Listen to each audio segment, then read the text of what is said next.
All right, well, let's just check out some stats, I guess. Let's start things off with how things went down numbers wise.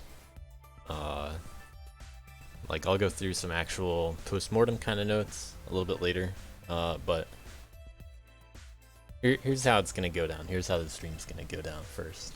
I'm gonna look at some stats. Look at some interesting things that we can learn from on the leaderboard. Maybe not the best thing to do first, but we're gonna do it that way anyway. I'm also gonna look at the best map poll results. I showed a little peek at it.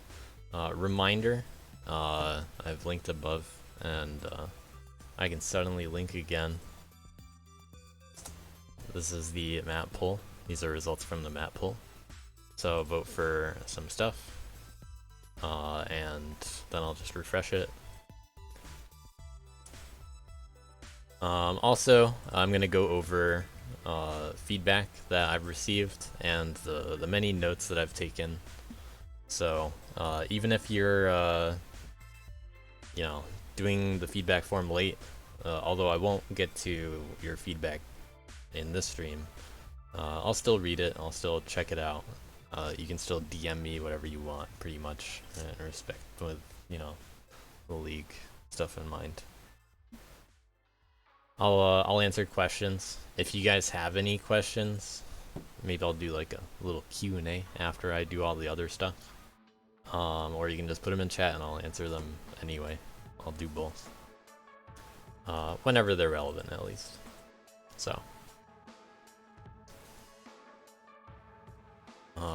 With that in mind, let's see what happened.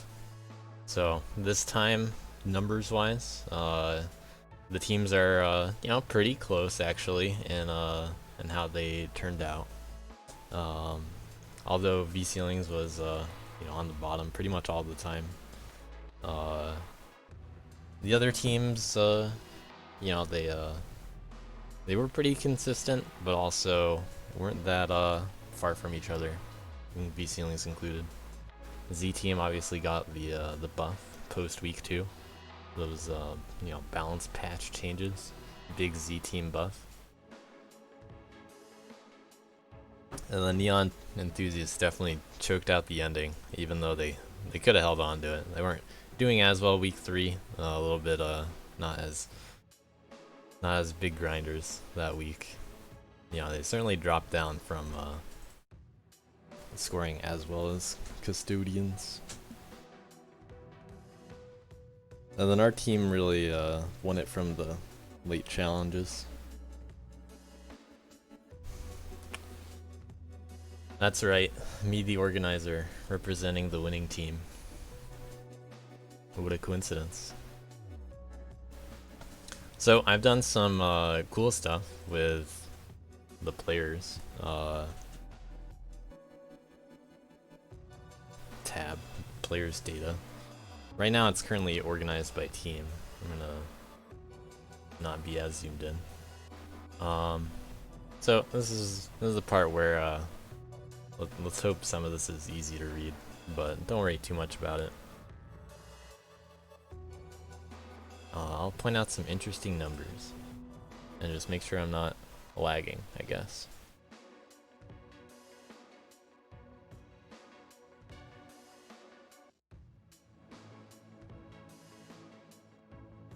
Alright. So I added a few additional stats. Some of the most interesting ones. So I'll just edit this live. Sort sheet by points. So total points includes score and bonus. For reference, bonus includes the randomly selected bonus leaderboards, the wagers, and challenges. So bonus and also total score for the top 10 or so players. That had a lot of volatility in the final 2 weeks, especially the final week. We see Camel, who lost 2 challenges in the final week, is a bit lower than he would have been he didn't take them at all, or if he won them. Dozion won a challenge in the final week, which, like, Dozion has 30 bonus points and beat Dev 2000's challenge on whatever level that was. I think BLTN. If Dev won that challenge, Dev would have been so much farther ahead than everybody else in bonus. But this is Dev's literal only blemish on their bonus points. Dozion was, you know, benefited much less, and because of the 10-point swing for both of them, it turned out that way. But still, very fun to see competition between them. Dev had a higher average, so I'll get to that in a moment. But very strong tier 3 players right there. Benefited a lot from bonuses, and really only the difference at the end was that challenge. Because they would have tied if it went the other way.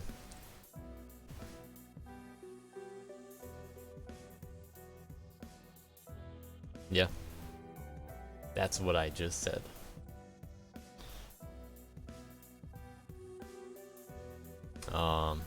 But Dozion still played more levels, so, you know, it's easier to earn more points.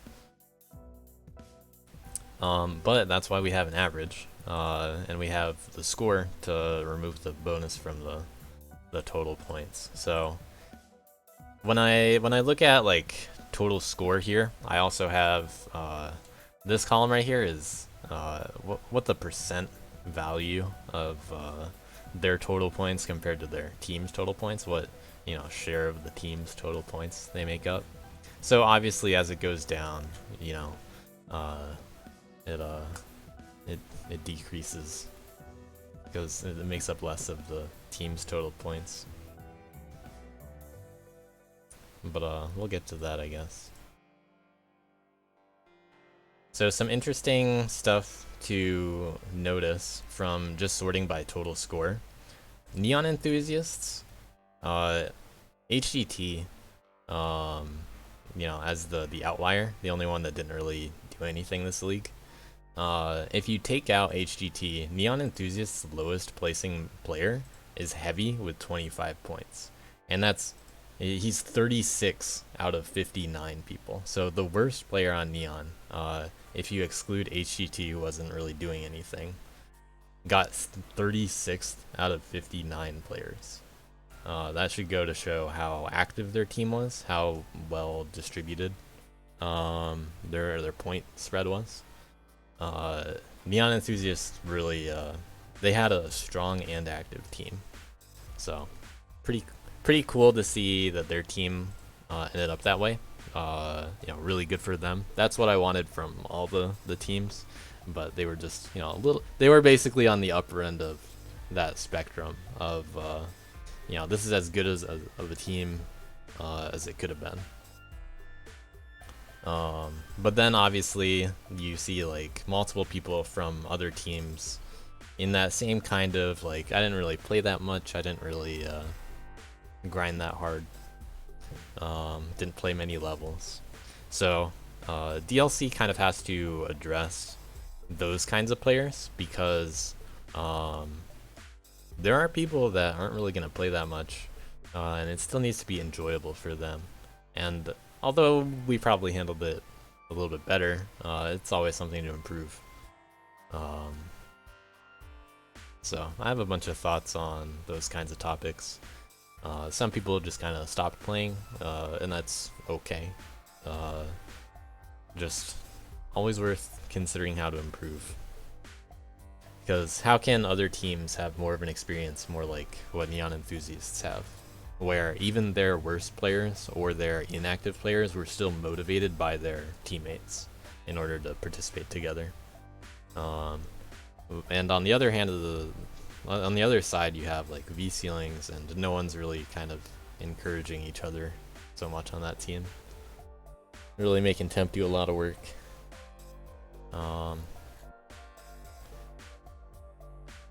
So I looked at the data of like the score spread from previous leagues and this one. And although it's pretty obvious that like Fishy has like the top tier because they played so many levels, so many more levels, and because they scored well on so many more levels, you know, they make up such a higher proportion of a larger proportion of total points. If you look at it from that perspective, it looks a lot less balanced and more favored towards the top players. But then if you look at the average, so average refers to how many points players earn excluding bonuses per level. And on that one, you see like Tier 3 gets another little bonus with Dozion and Dev. Like, you know, they're pretty much only benefiting from the many points available just from Tier 3 world records. Like, you know, they're getting a decent amount of world records. Their points are worth a little bit more. By comparison, you know, it's harder to earn those kinds of points in other categories. Wazi's also, you know, up here, thanks to Tier 2 coming in clutch at the end there.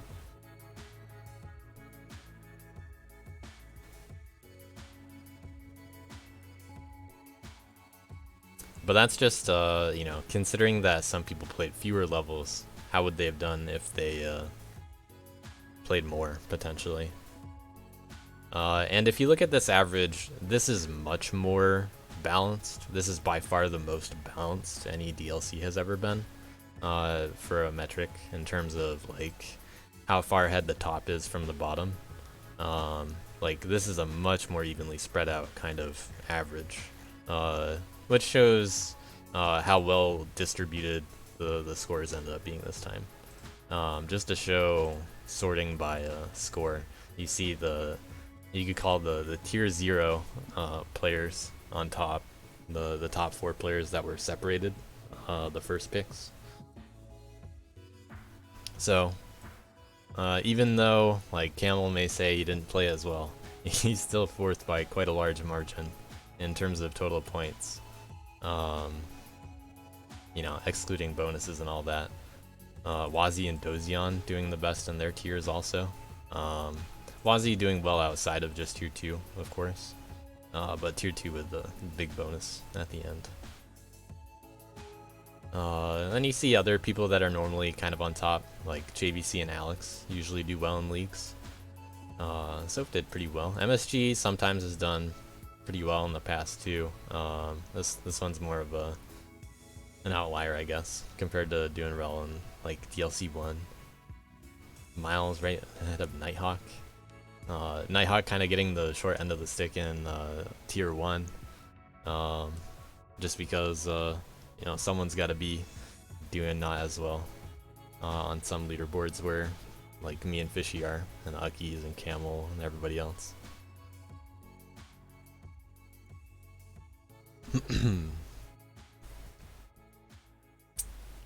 So you can yourself open up the spreadsheet and you can locally sort by any of these categories if you want to check out the data. Yeah, it's fun to look through. Right here, this column, this is the percent of levels that each player got world record on.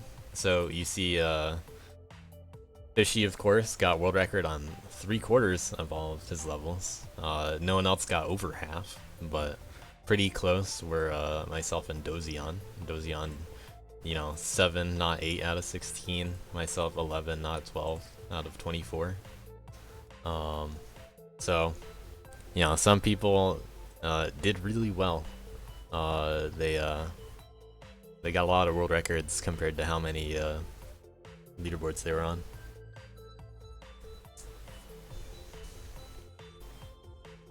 Fishy didn't contest some of the ILs that you know, he had record on that you know, he didn't score on. And then I think there was one case where even though Fishy was ahead of me, I didn't bother trying to beat him. But that was the case on some other stuff for me and Camel.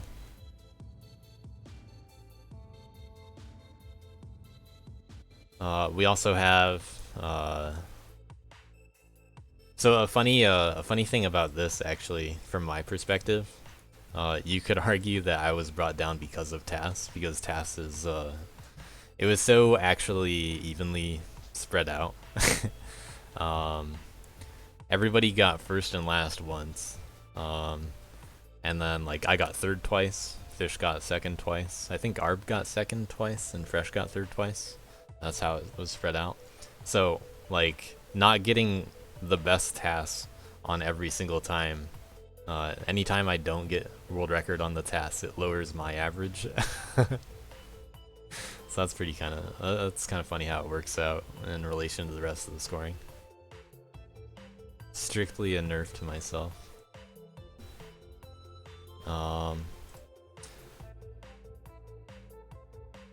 So total percentage of points on a team compared to team total points. Of course, Fishy's at the top here because his team wasn't really that active or that competitive. And obviously he scored the highest in basically every measurable way. So made over a quarter of his team's score, and 28.35% of their team's score in points alone, not including bonuses. So like Wazi doing slightly better than Uckies because of the bonuses being added, but both of them contributing to Z Team considerably. You know, kind of also showing that Z Team didn't have too much depth, which is, you know, why they had extra players. Me and Dozion are right after that. Snow shows up, and then Dev and Camel are tied. What's very interesting to see here is what I mentioned earlier with Heavy only getting 25 points here, being the lowest excluding HGT. You can see that you know, even Heavy got like 4.5% of his team's points, which is higher than some other teams' median percentage, like V ceilings. Their median players are lower than that. Like I think their median player was Shuri, in terms of percentage.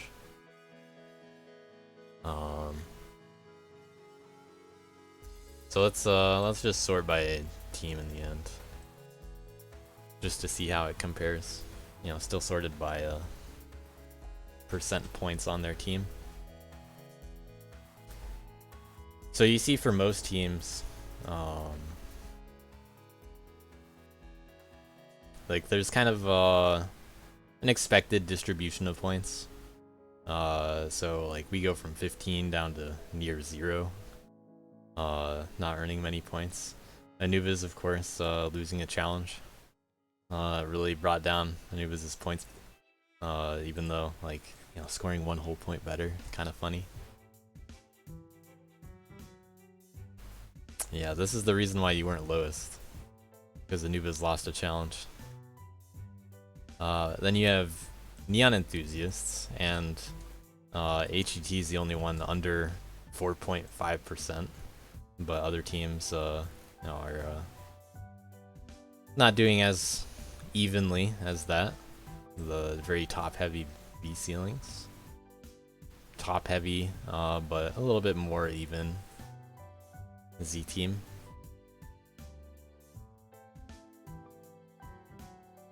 So lots of interesting things that you can kind of learn from the data. I'm gonna send this one more time, the map poll. We're gonna check out that next. So in terms of all this data that we've gathered Now there are a lot of other kinds of things that I can look into, like how well did people do within their tiers. I didn't really look at it all, but it's interesting to see it in action. Like we could compare how well tier 1s still ended up doing despite, you know, some people might claim that they got all the nerfs, all the short end of the stick, and still outplaced all the other tiers and points, despite not having as worthwhile points in most cases. But it still depends on active players. Some people just aren't as active. Like HGT could easily do better. One funny one, in my opinion. So back to Neon enthusiasts, and this is something that will, you know, is quite a lesson to learn also. So if you think about how players scored, and like, you know, just points excluding bonuses, Sloof is the lowest of Neon enthusiasts tier 3, and Sloof outplaced half of all tier 3 players in score. So let's sort by score and then tier.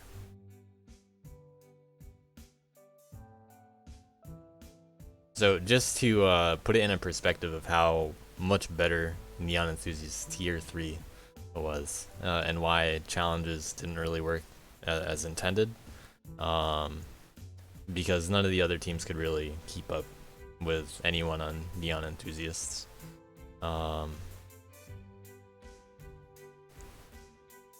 So, you know, Sloof, right there in the middle of tier 3, is the lowest Neon Enthusiast tier 3.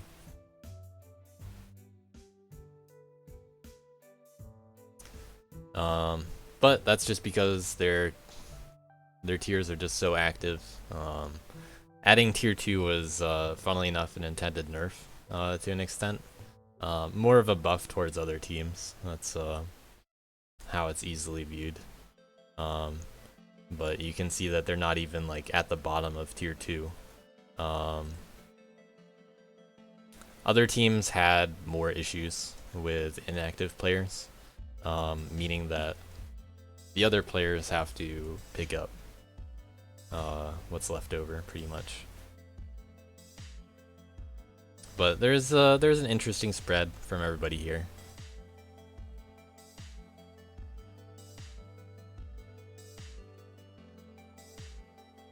Like tier 1 total points is 673, tier 2 total points is 642. Tier 3's big total points is 702. So tier 3 players earned the most, and there are the most tier 3 players. Average is 28. Average is 32. So tier 2 players on average earned more than tier 3 players. And the average is 48 for tier 1.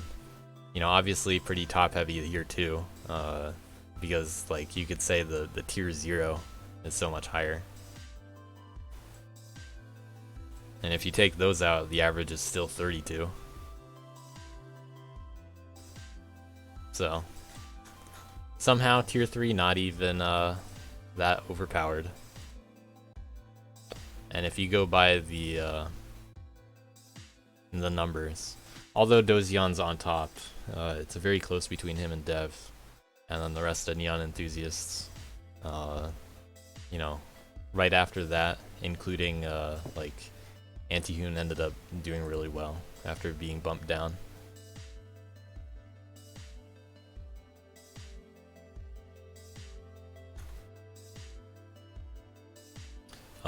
In retrospect, the tiers kind of, they were more central than intended, especially after the break week changes. I'll kind of gloss over that later too when going through my notes. But compared to everything else, what ends up mattering usually ends up being stuff like the challenges and final weeks. If you just look at total points. Whoops, that's the wrong column. So, I like looking at the score value, excluding the bonuses. I also like looking at the average.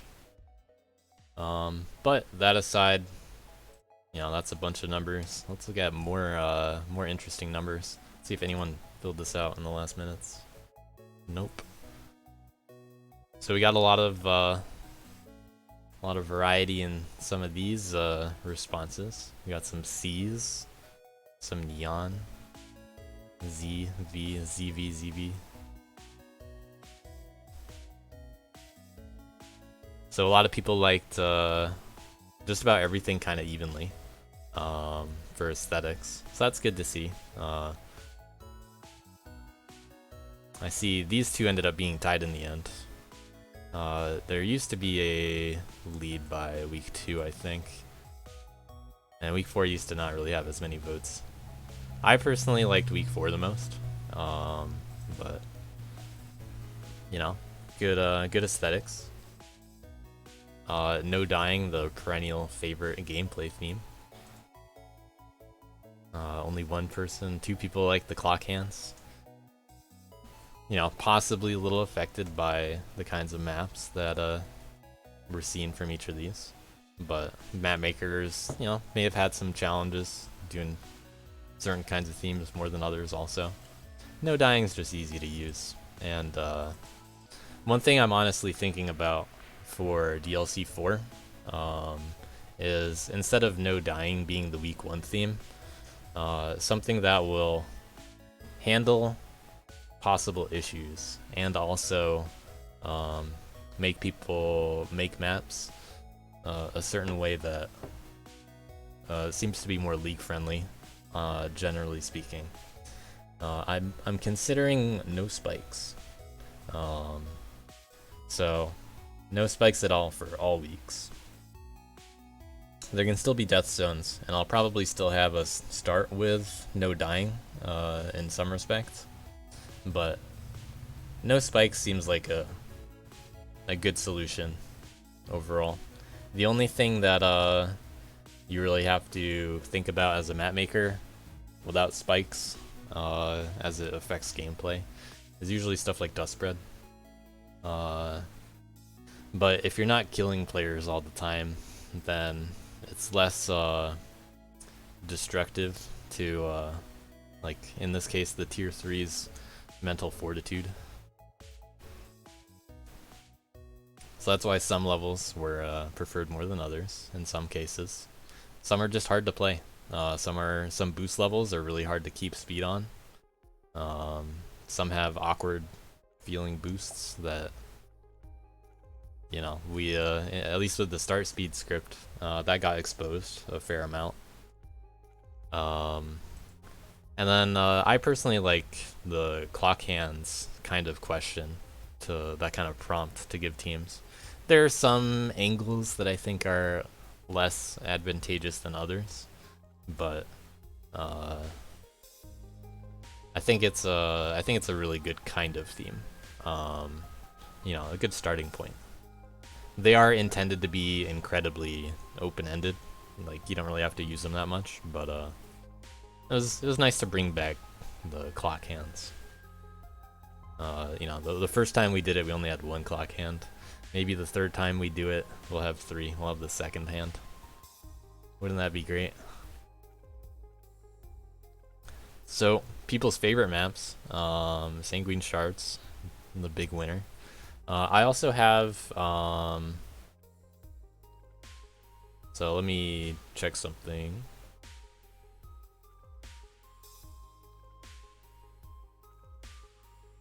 I also have ugly other form responses. I'll show the other summary after, because it's just kind of dumb looking. You know, I'll show it all together. So yeah, a lot of people like Sanguine Shards. It was their favorite map. It was also the best overall. We got some Zoom Zone fans. A lot of people like Zealous Zips also, giving the cow percent, in my opinion, a little too much credit, overshadowing other aspects of the map. But you know, if people like boosting, that's fine too. But it was kind of funny in the like just thinking about gameplay that you know, it scored pretty high in that too.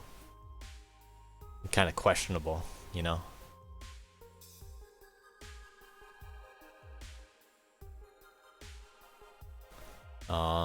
But yeah, there's a consistent trend with what people tend to vote on in some of these. So Sanguine Shards, pretty favored. Selena Loper, Attack Elanus, Delos map, Imagination Backwards, and people like Zealous Zips for boosting and gimmicks. Almost everybody seemed to like Neon Enthusiast Neon District starting off week 1. No one liked anything else in week 1, I guess. Kind of making it seem like the week 1 poll was actually legitimate. But we have a lot of love for the next 2 Neon Enthusiast maps as well, Attack Elanus and Sanguine Shards. I like the way Zetris handled its aesthetics as well.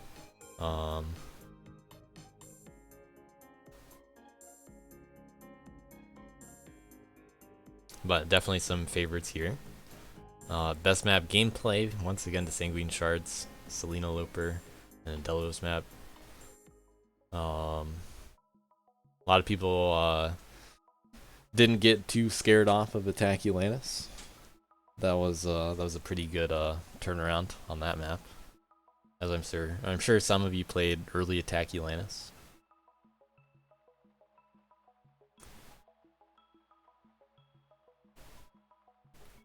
Best map use of themes. I also voted for Attack Elanus here.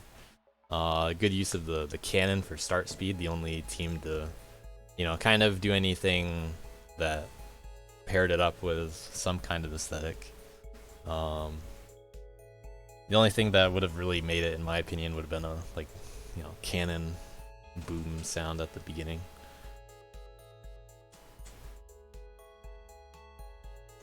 Should have been taken from Wind Waker.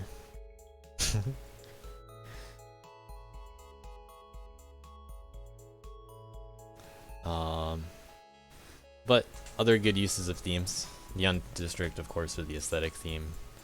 I would actually argue that it kind of stepped away from the theme a bit there. So, you know, questionable, perhaps. Just a good aesthetic. Sanguine Shards, on the other hand, probably on the other, better use of the aesthetic theme sticking to the theme. If you want to go from that perspective. Got some love for Clock Climb in here.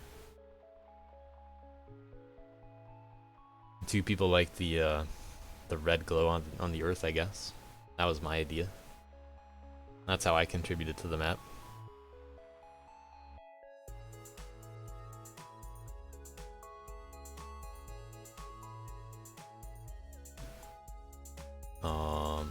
Also, some people liked You Sunk My Bishop for that.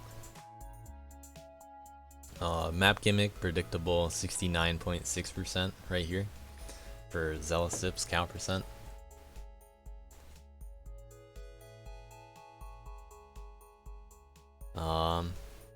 Not too much favoritism for anything else. Some were less inspired than others. You know, we kind of just were not exactly pigeonholed into certain kinds of gimmicks, but sometimes it felt like that was the case. Certainly something to think about, how gimmicks turned out.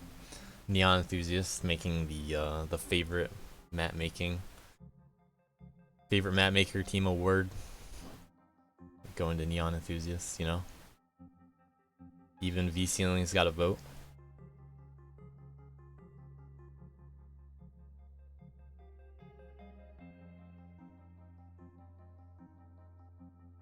Most valuable map maker seems to be Camel.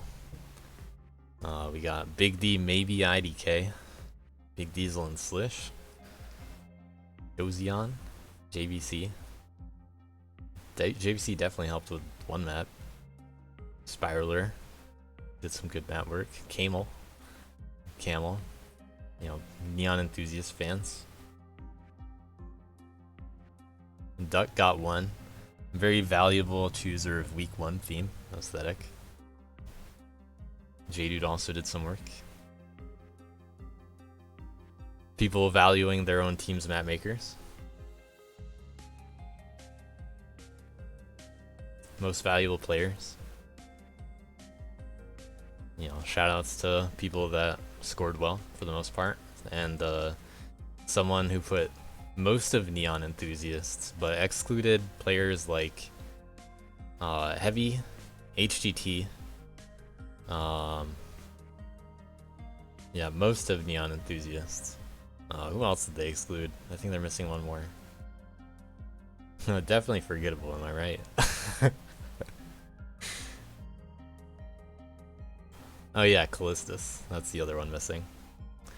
So it was probably heavier Callistus that filled this in, right? Probably heavy.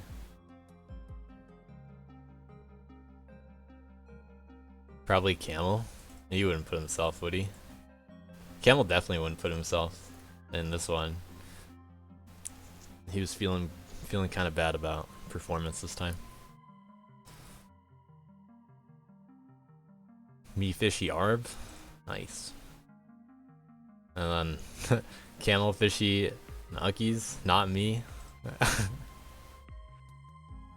Got some honorable mentions for the newspaper. More Neon Enthusiast shoutouts. One mother shouted out.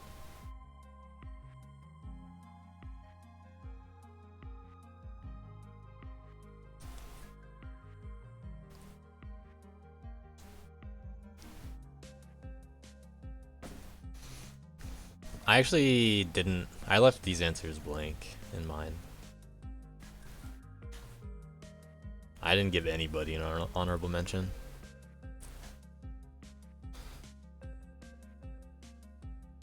Alright. So here's the big secret document that is way too zoomed in because something else is zoomed in. Is it this? Oh no, this is zoomed in.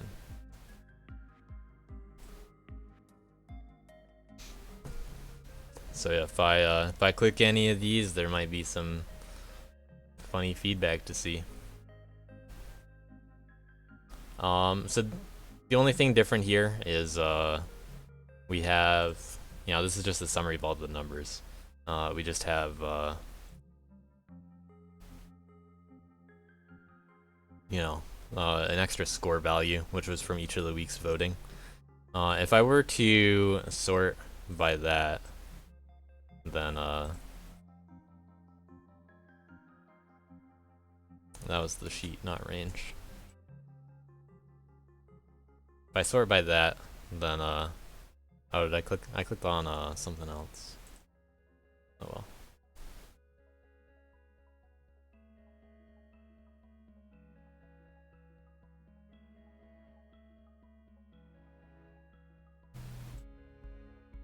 All right, there we go.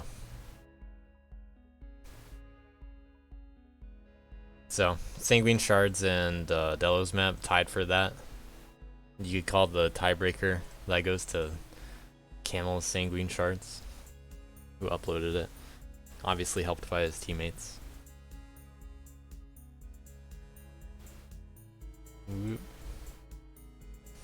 Rigged. But we got 2 team 4 maps, 2 team 2 maps. Right up at the top. They both did pretty well. If you go by these numbers, Team 4 is a little bit better, I guess. 4 being custom custodians. They're in order right here on the right.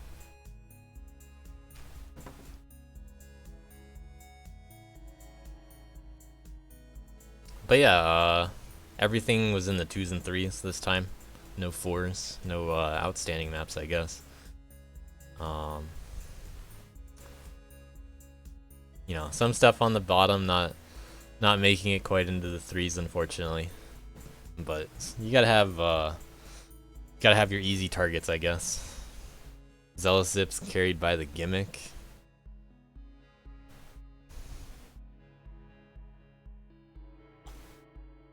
But still somehow, you know, 5th. A lot of mid 3s. 5th on the bottom. Yeah, it's not like these maps are that bad. It's just that they're so heavily, they're such big criticism targets, you know? Because we played these so intensely. So, good job to all of the map makers. You guys, you did what you could. I don't give you that much time. And maybe I'll give you even less time next time. Who knows? So, I'm very thankful for map makers making this league what they make it. We definitely could use more clunk though.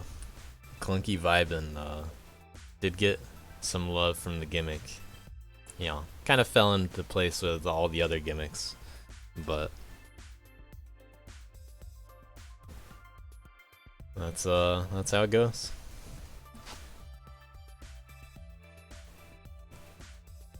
All right. Let's see what I got. So once again, I have created a big amount of notes on DLC and how things went down. Now, what I'm showing here is a relatively unorganized document. It's not like the most detailed thing in the world, but there's a lot of detail. I'm gonna show my notes. It's gonna be incomplete in some places. If you guys have questions about anything, then you know, feel free to say it. A lot of this is not as detailed as it could be. This is more for myself than like public consumption, I guess. It's just, you know, some of the stuff that I'm working with behind the scenes.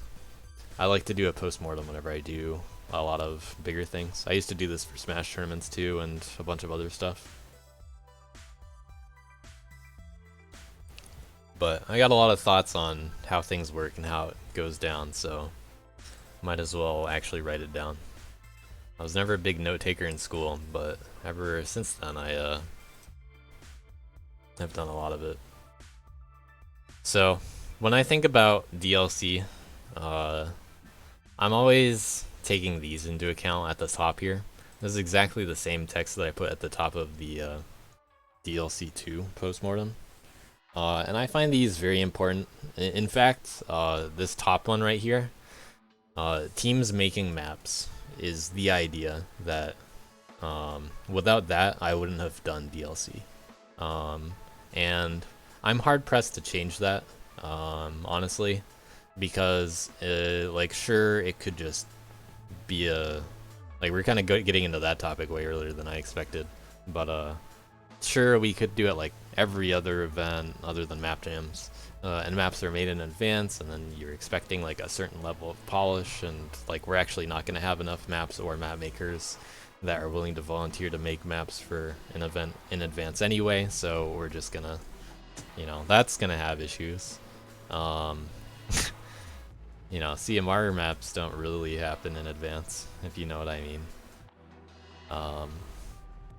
But with the idea that teams make maps and they can work on them together, and they can play maps together and, you know, help each other, that team structure, especially in the map making respect, DLC wouldn't happen without that.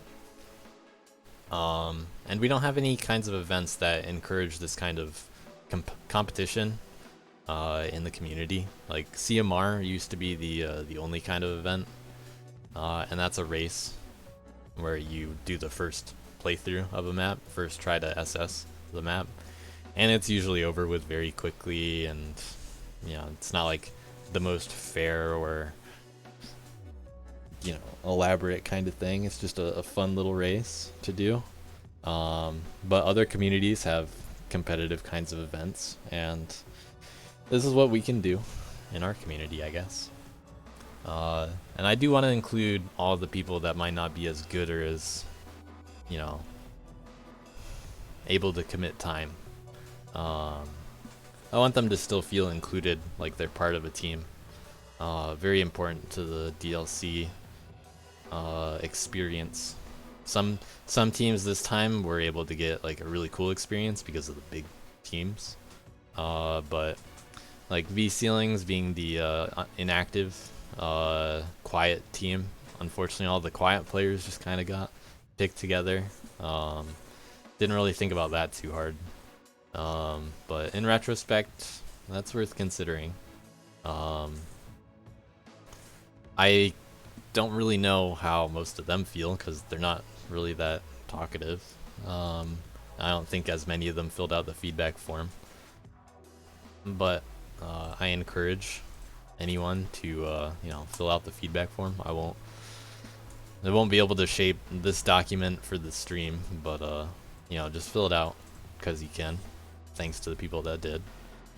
I've addressed a good amount of topics that people brought up in that form. So DLC is just a unique kind of environment, ultimately. We can do stuff in this that we can't do in anything else. And I like to do that with all of the kinds of events that we do. You know, really capitalize on what's cool about a certain kind of event, what makes a map jam interesting, or what makes the blind relay blitz what it is. You know, very important to keep the main goals in mind. And I learned a lot of lessons from, you know, past DLCs as well, actually trying stuff out.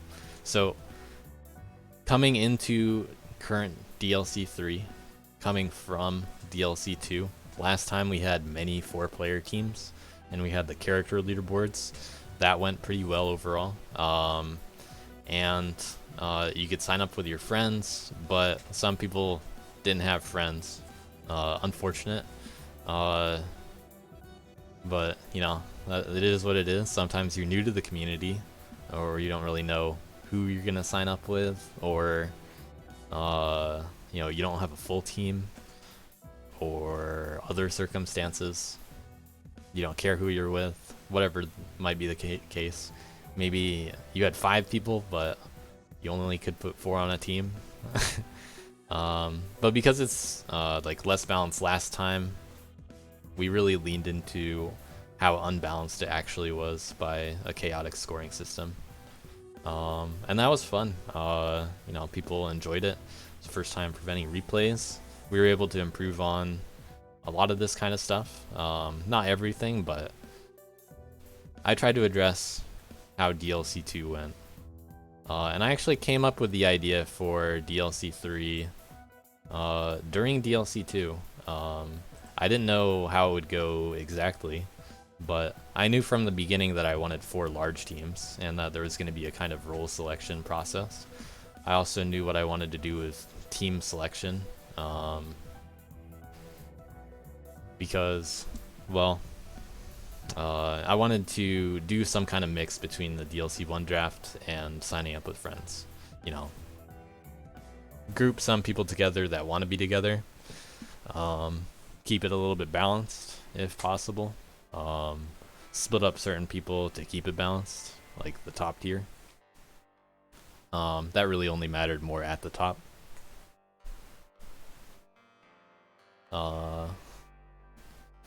But you know, trying to focus on the kinds of things that people liked from DLC 2.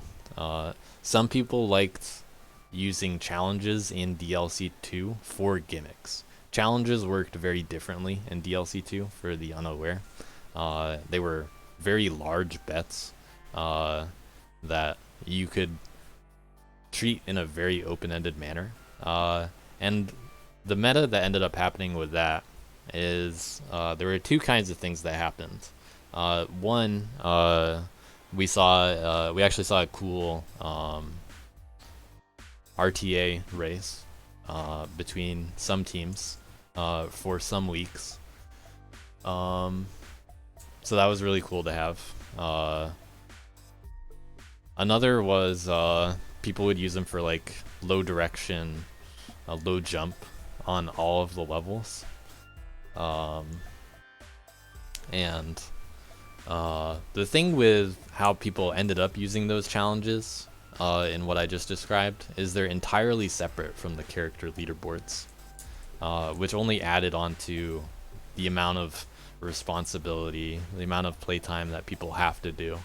And of the people that did it that way, some of them would even criticize, like, man, I thought like this wasn't going to be as involving, but I still ended up having to play so much. Well, yeah, that's because you chose to in the challenges, unfortunately. And they were not designed to be used in that manner, in the sense of forcing a lot more activity out of players. Because, you know, we're trying to get away from forcing activity for the people that don't want to. But because it's something people have to agree on, there's not too much that actually happened with it. You know, one of the main lessons learned from DLC 2 was that people aren't really gonna do some of those open-ended things. But either way, you know, that's kind of where we're coming from. Kind of the thought process. Things that I can take from DLC 2 and focus on better in this role selection format. So I knew from the beginning, like, hey, characters are kind of like roles. I could move gimmicks into its own role. That way, we have a very small amount of people that want to do gimmicks. They can actually just do some gimmicks on some levels. And if that's how they want to play, then go ahead. You can do it that way. So, you know, leaning into the idea, basically. And then there are other kinds of ideas like 2-player. There were some other ones that were dropped, were considered. The low tier leaderboard ended up being a somewhat late idea. That's why it's kind of at the bottom here. Whoa. We were able to improve replays thanks to an MSG dust mod update. You know, only visible within teams. That was one of the easy gimme questions in the feedback form last time. Of course, people are gonna select that if they can. And fortunately, thanks to MSG, we were able to do it. So, thanks dust mod update. So for challenges, I was already talking about how they were used in a somewhat unintended way. There were 4 different ways that I wanted to split this concept into, that I considered doing as like a little, you know, a little twist, basically. Something that's not just role selection, something that can make it feel more important to more players. Like, you know, sure, there are all these roles that people can fill in, and there are more kinds of leaderboards that you can be on, and some ended up being kind of condensed, like man and girl were combined. But what, out of all of those options, what can people make feel important, and where's the like competition coming from? Like, how can people add on to that system? And I still wanted to do challenges from the beginning. I wanted them to work a little bit more like what was the original idea, which was you take an existing leaderboard and you're betting on the result.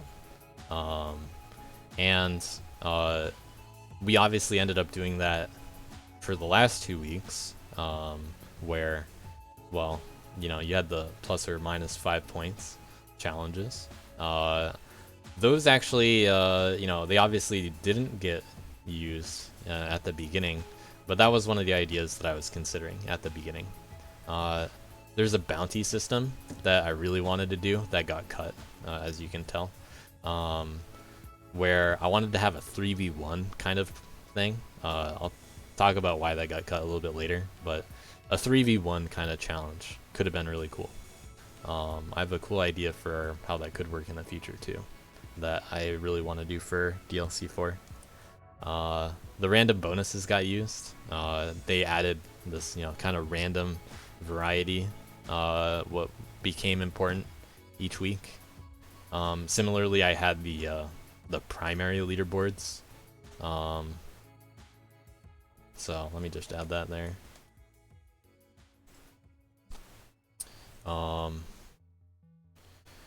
The wager system was actually the latest idea of this group.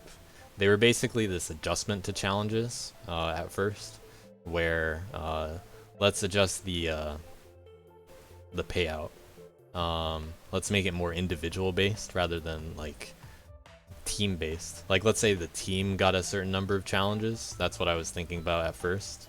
But then I ended up thinking, well, now the team's not really going to decide how to use their limited challenges.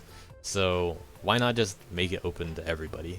So each player can now, instead of like doing the 1v1 kind of player-to-player challenge, they can bet on their placement on the leaderboard.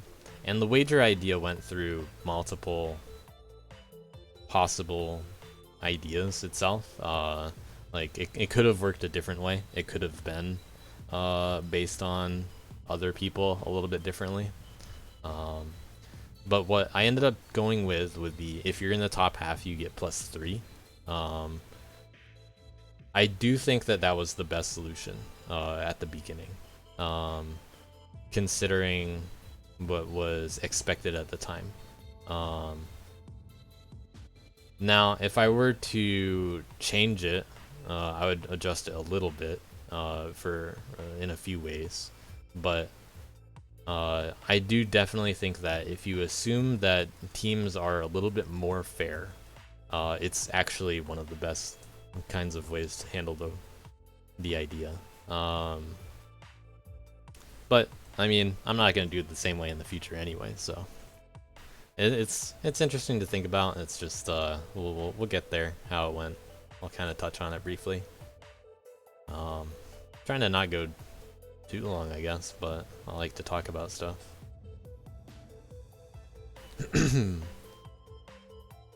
One consistent thing that I want to do is team-to-team interaction, which I was trying to solve with the new challenges. I really like the idea of, sure, you're on your team and you're having fun in your team, but like, how are you competing with other teams? How are you interacting with other teams? Because that's basically what the league's about also. Like, how do the teams clash and how do you motivate each other through that competition? There were 2 ideas for the schedule as well. Break week, or I could shorten it to 3 weeks in total. So, obviously 3 weeks are all back to back to back.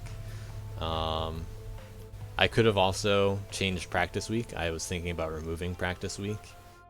Break week ended up winning out, in my opinion, because of those, below ideas. Like, even though it added time and became a much longer event, which seemed undesirable, it allowed the separation of the map making and playing, because that is consistent feedback that I don't entirely agree with, that map makers feel like they need more time. But that aside, it also allowed for the exhibition idea, which at first I think the exhibition idea is a really cool possibility. It's just that it didn't really work out as I want it to, mostly because of, one, I wasn't really able to because sick. 2, other people didn't really latch onto the idea, and I was trying to, I'm basically trying to give ways in for people to do things, to suggest things a lot of the time, but I need to get it back. I need to, hear some interest back.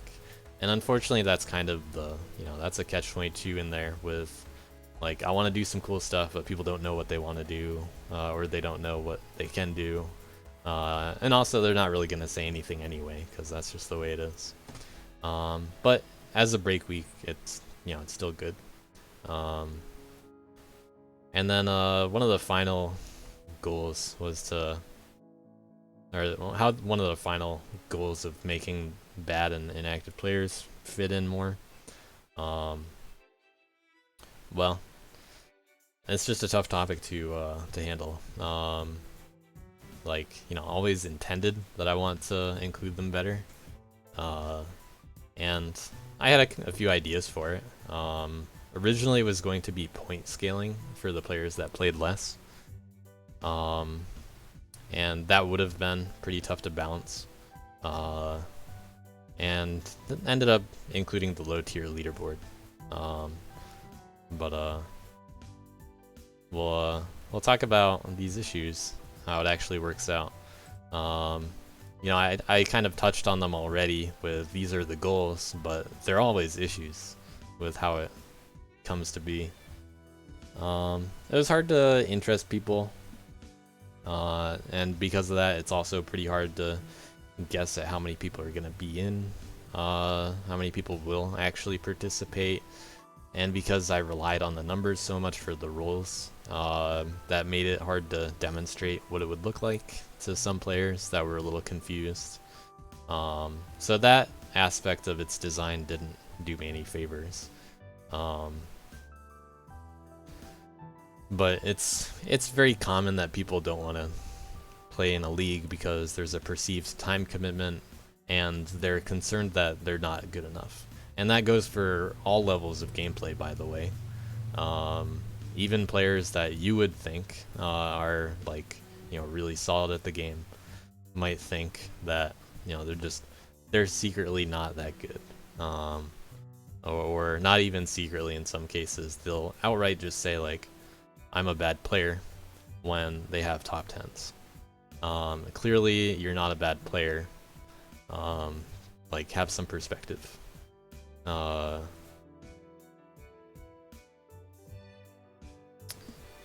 Obviously, I mentioned a lot of bonuses for ideas. I had to trim some of those, mostly in order to simplify what could have happened. That's why challenges didn't exist. It also just requires that mutual agreement, and it's very hard. It was very hard in DLC 2 to get that kind of thing down, because it's like you have two whole teams trying to agree with each other. Sure, the teams were only 4 players, but it's still too much of a barrier.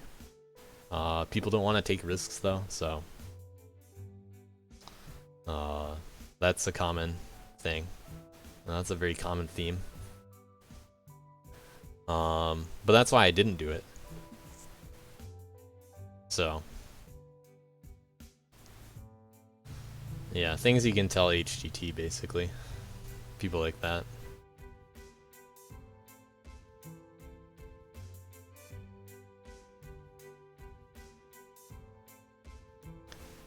But wagers ended up being the thing that I went with, as I said. You can handle it individually. They were a good solution for the less active players as well. They added an interesting amount of balance, as seen in the looking at the leaderboard stats. Wagers were a huge part of that. In fact, if you go to the leaderboard, so most of the bonus points in weeks 1 and 2, those are from wagers. The variety of points that showed up in week 4 were for challenges more than wagers. But you can kind of think of it like, some teams got like 20 to 30 points from wagers, or like 10 to 30 points from wagers. And then there's the plus or minus the challenge difference. But obviously all these bonuses for the whole team are still very positive because of wagers being basically free points.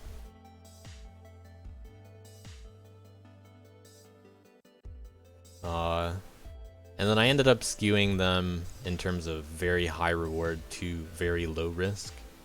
You know, not even losing any points, but the other team's only getting 1 point for a lost wager.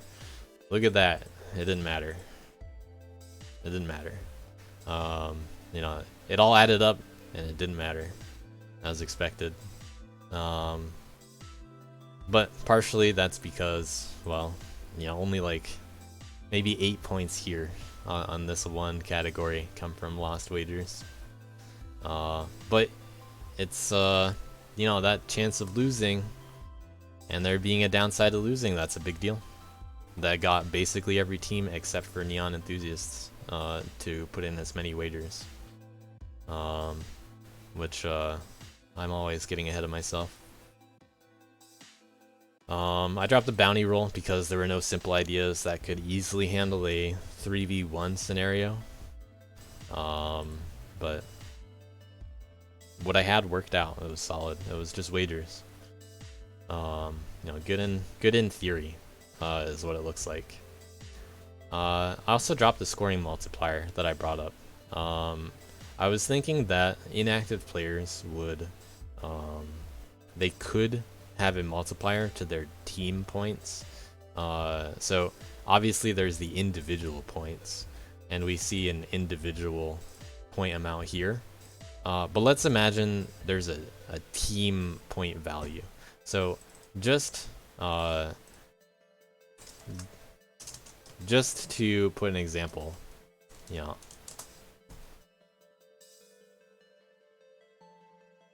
let's say based on, you know, your percentage of levels played, if you played fewer levels, then let's add a multiplier to your score. So how do we want to do this? The easiest way to do it is just like, you know, putting all of the levels on the same playing field, you could say. You could obviously say use the average as a basis here, because, you know, average is basically just score over levels. So if I wanted to have, like, if your levels are a certain number, basically, like, I don't know, it would be it'd be a little too hard to represent something that I was originally thinking about, because this was also done on a weekly basis, not a, like, this perspective. No, I'm not gonna bother doing that right now. You know, the thoughts of doing things impromptu, and it's just gonna be kind of ugly.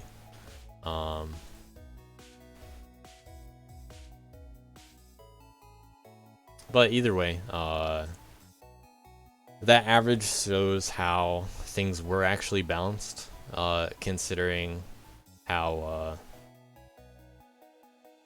well, how levels ended up being played. We had the most balanced league in that respect. The least active players contributed to their teams in a more favorable way, even though they actually contributed even less in total. So there were far fewer complaints about that kind of thing this time. And the reason why is because, well, each leaderboard is clear about how much it's worth. So you understand by only doing one leaderboard, you're not going to have as much impact as the person doing 6 leaderboards.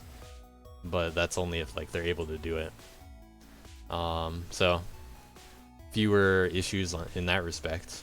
The mechanic kind of solving the not actual problem of, like, I need to count more.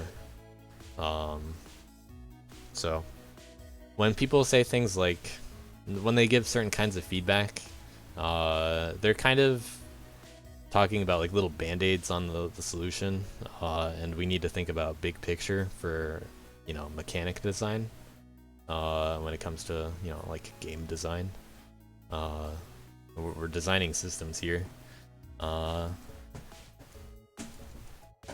it's always good to take those into account. I mean, you have to address that feeling, and it was definitely a very good idea to avoid overcomplication, because I'm obviously running into big overcomplication with all of these other systems that I was thinking about, and I had to trim down and down. We ended up somewhere that was still, you know, by comparison, way too complicated than it should have been. But it could have been worse, you know. I could have included the other ideas from the start.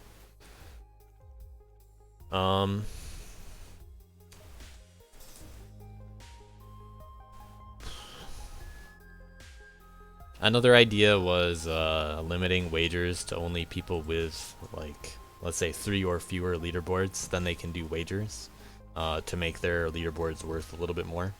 Still not a bad idea. I was really close to doing it that way. But the balance on that seemed tricky because it's easier to min-max around that problem, regardless of where the cutoff is. Like, if there's a cutoff somewhere, then people are going to min-max based on that in a kind of undesirable manner. Compared to the, you know, less obvious, less impactful ways to min-max in this league as it was designed. That one would have been a more problematic issue. So, because of not finding a great solution for it, I did what I did. But, you know, with all of those concerns, it came out pretty well. And, well, I learned the same lessons again, so I didn't really learn anything new this time. Everything went kind of as expected. There were plenty of downsides to how it went that I can think about a little bit more. There are a lot of changes that I now have for other ideas, but it's very unclear what I'll do in the future. Unlike at the end of DLC 2, I kind of knew what I wanted to do generally for DLC 3. I have a little bit less of an idea this time. I don't have a format in mind, for instance, but I have a lot of cool ideas. And some of you have suggested some ideas that match what I'm thinking about as well. Some ideas that, you know, I've had since DLC 1. I'll go over that at the end, but you know, the systems worked out, but they had problems. It was a good environment. V ceilings were very quiet though, so I kind of wish it could have gone better for them. That's a big you know, thing I wish could have been better, because like they're not saying anything, so I don't know how they feel about it. I'm assuming that it just wasn't good enough, and they didn't even want to bother.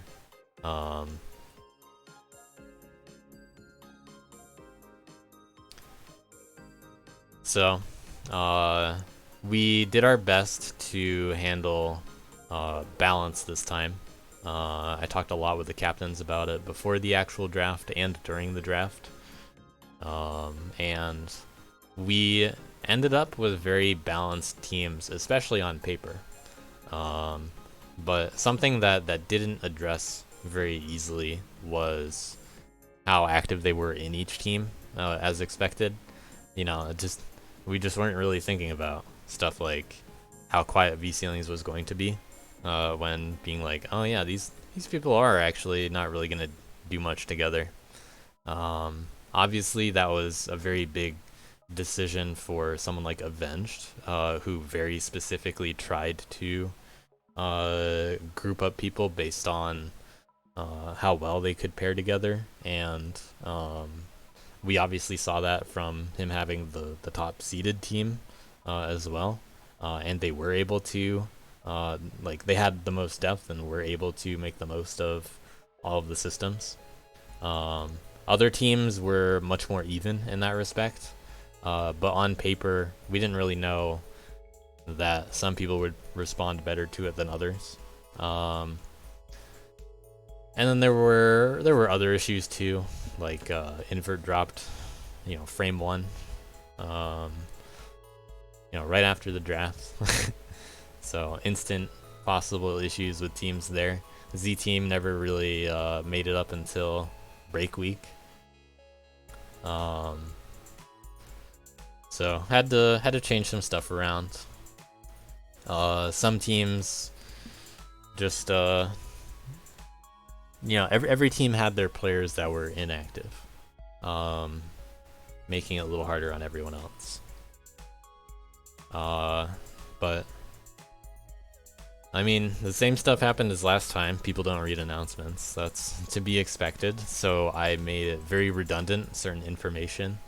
Like you see it all over the leaderboard, right underneath the scores, both how it works and what certain things mean. You see it on the rules page.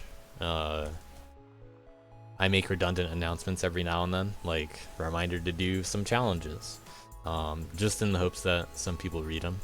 But I'm just guessing that, you know, we can't really do much better than that at this point. So being thorough was good, but it didn't solve everything. We still have people asking the same questions that are in the title of, you know, the first sentence of the announcement. Notable askers include Antihoon for not reading announcements. Very, very clear. There are some people like Antihoon when I think of people that don't read. And then J-Dude is the one to ask me some of those questions. And then he pings me in their team channel, and I'm like, well, hold on. I don't want to be looking at your strats. You know, stop pinging me in your team channel in the middle of the week. Yeah, maybe he's just unable to read.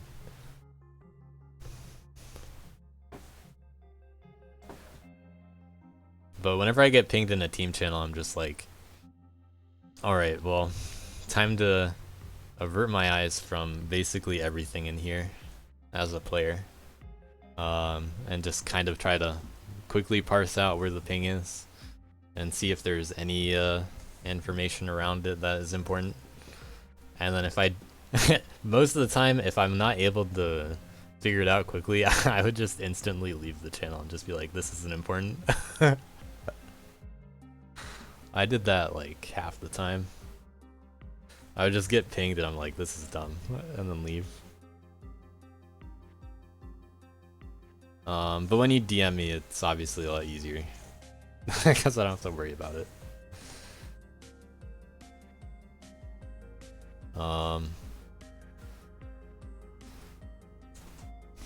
But I think the systems this time better supported what we learned from DLC 2. You know, like, people aren't going to take initiative, but they didn't really have to as much. They still had to, and that's a big concern moving forward. And it's going to be addressed in whatever the format is in the future, so that people don't really have to do it in the same manner. It's going to be much easier for them to do it, much easier for them to understand. You know, just, we're probably going to go back to something a lot simpler next time, hopefully. You know, more along the lines of DLC 1 simple. But I still want to have twists every time. So don't worry, it won't be actually like DLC 1 with 12 leaderboards that all count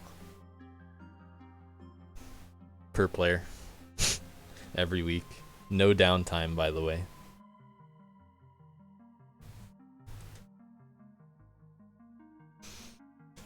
Yeah, one team actually did the,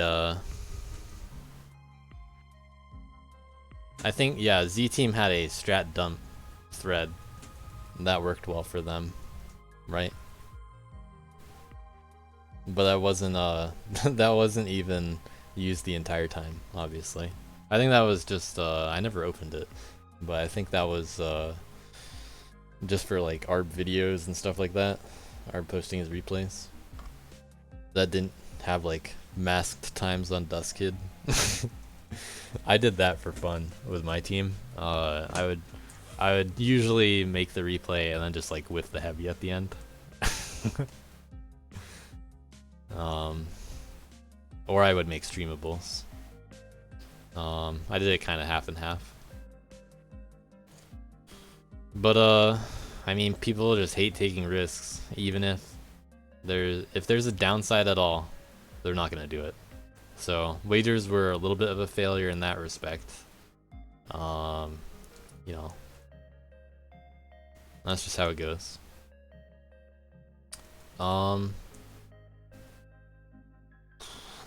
You know, DLC is challenging to do.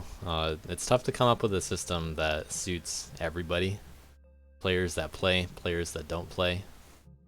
Um, Players that want to just do very few things. People that grind, people that don't grind. That's all different than if they're just good or bad, or, you know, if they have enough time or not. Because that doesn't mean that they're gonna grind or not. That doesn't mean that they cooperated with their team well. And then of course in break week, I think this is where the notes start to get less comprehensive. By the way, I think. So I'll go a little bit faster from here because I've already touched on a lot of it. So in break week, I changed a lot of stuff because I could. The goal was to buff Z Team and V ceilings. That's why I gave them extra players. And I also, you know, without having Kid around, we didn't have to worry about as many roles. Like for Kid especially, there were so few players affected by removing Kid, and it's just one less role that teams have to worry about. It just seemed like a good decision to get rid of it.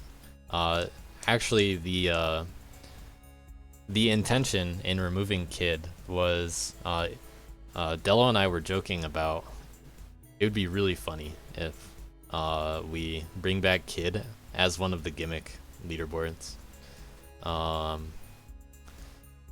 Yeah, funny thing was we didn't have Cal for the weeks that we had the Kid leaderboards. Cal only came around after the fact, and he ended up playing more than both he and I anticipated.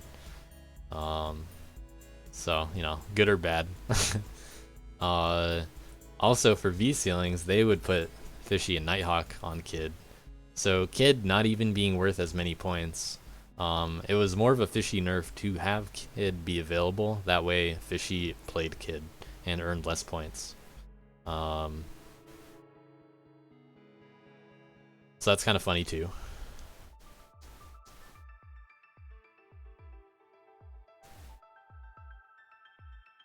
Oh yeah, on the hidden Kid roll.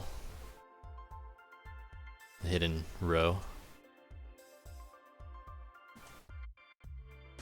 Let's give it a peek. Week 3 rolls. Hey, Cow's not there. He's not there.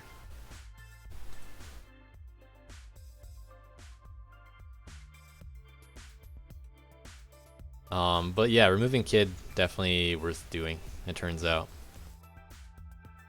On your personal one, yeah. But yeah, we added some players and changed some stuff around.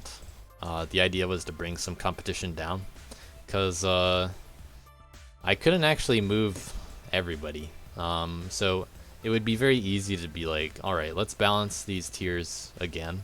You know, the easy solutions would be stuff like Dozion's an easy target to move up, but the thing is, that would have some really funny repercussions. My team would in fact no longer have enough people to fill the tier 3 slots without Dozion. And Neon Enthusiasts had a much more problematic tier 3 than Dozion posed at all. So even though Dozion got more records, Dev 2000 was doing just as well, and was flying under the radar for most people, because they just only saw Dozion. So Dozion tanked all the hate in that sense. I mean, it wasn't really hate, but everyone on Neon Enthusiasts in their tier 3 was better than everybody else, generally speaking. Everybody in their tier 3 was in the top half of tier 3, which means that they're going to win all of their wagers, and there was not really much reason for any other team to do wagers. So because it was so imbalanced in terms of activity levels in tier 3, wagers were not fun for any team but Neon Enthusiasts, unfortunately. You you know, there were a few here and there that were kind of nice. But the problem was that they were the only team able to treat it as intended, and it was because they were all in the top half. So, you know, that's how I wanted it to go. It's just that the other teams couldn't play the same game. They didn't have enough depth, and Neon Enthusiasts had enough depth. And it's not just Tier 3, it was Tier 2 also. They won all of their wagers. They were all in the top half. It was very clearly not balanced. So, giving Tier 2 an extra wager, you know, I didn't really need to do that either for wager changes. But I needed to change wagers because it just wasn't going to be fun for people. Like, it would be more fun for more people if I changed wagers.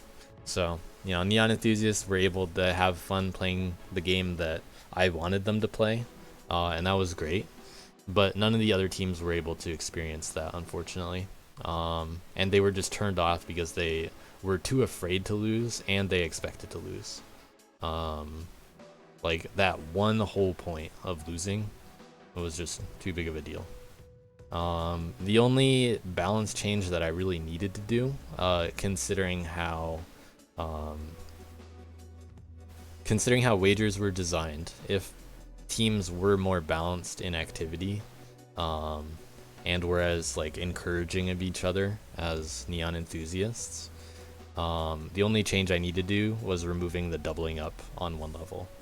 And I was thinking about doing that from week 1 to week 2, but I just decided I'll make all of these changes in week 2, or after week 2. But it was good to have break week in order to make these overcorrections. And they are very specifically overcorrections. They were intended to be unbalanced in order to add a little spice into the league. You know, little comeback mechanic a bit, especially for Z Team. They got the players, they got the tier 2 bonuses. They have the best tier 2, obviously. Other teams had a little bit of tier 2 action, kind of like how Neon Enthusiasts had the tier 3 advantage. Z Team had the tier 2 advantage. But you know, that depth ended up mattering. And it also served to nerf Neon Enthusiasts a little bit because their team and also my team just happened to not have as strong tier 2s. V ceilings, there wasn't, even though these changes could have suited them, didn't. They kind of lost interest seemingly by that point, but we'll never really know because they don't say anything. But at the very least, if you think about how, like, you know, I was only engaging a smaller amount of players before break week, and I was able to better engage more players after break week. You know, an entire team, Z Team, like, they almost lost hope, but, you know, they were back in it. Sure, like V ceiling, it wasn't enough for V ceilings, but the break week changes were a very good idea, especially in that they were overcorrections. It would not have, if I made these changes to be like balanced, as if they were supposed to be balanced from the beginning of the league, they would not have been as successful. But there were changes that I didn't like, especially the tier 2 leaderboard being added. Although it served to, you know, fit that rule of, you know, handling a comeback, in a sense, like balancing the teams. The way that it replaced Worth and that Kid was also removed ended up being undesirable. I do not like the way that it worked out. I don't like how much it put more emphasis on the idea of tiers. I think that tiers themselves got too much attention when they were originally designed to not be very impactful. The way that the overcorrections brought them more into the spotlight was undesirable. But there were some things that I could do with them. There were some things I couldn't do. This ended up being for the better in the moment, but I would never design this specific rule set of the league around tiers in that way. That's just not the way to do it, in my opinion. I have more notes on that later too. Also, because I made wagers the way that I did, I was able to bring back challenges for the stakes for those interested. That worked out really well. Thanks to that, my team actually won. So, very good decision, obviously, in retrospect. The volatility was all we needed. And they also helped other teams too, obviously. I do really like that it added that competition aspect. The more personal competition. Like, I really want to beat this guy on this level. That kind of thing. Hey, I already said this kind of stuff. Let's see. Results of break week changes. Well, wagers and role selection turned into underwhelming kind of mechanics, in my opinion. They were originally the core aspects, but now they were kind of overshadowed by tiers. And the tier changes ended up, they brought more attention to it because of how the leaderboards were changed.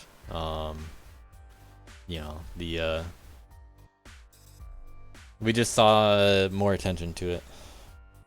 People were only placed in certain leaderboards in relation to their tiers, which was very easy to do, very approachable, but not really something I liked with the format. Another funny thing that so not the only reason for replacing Worth, but a funny thing for removing Worth was because weeks 1 and 2 were so dominated by Worth. It shaped the meta for map making during break week, because people are just like, I hate Worth, let's make boost maps, let's make maps that Worth sucks at and actually is not fun at all to play on. And this affects Kid too, by the way. So when I saw the awful first drafts for Worth, I knew it was definitely going to be a good idea to remove Worth on the leaderboard and replace it with tier 2, just because, man, it would have sucked to have Worth as a character on those levels. Like, you guys have no idea how good it was that, an entire character was just, I just kind of dodged that issue.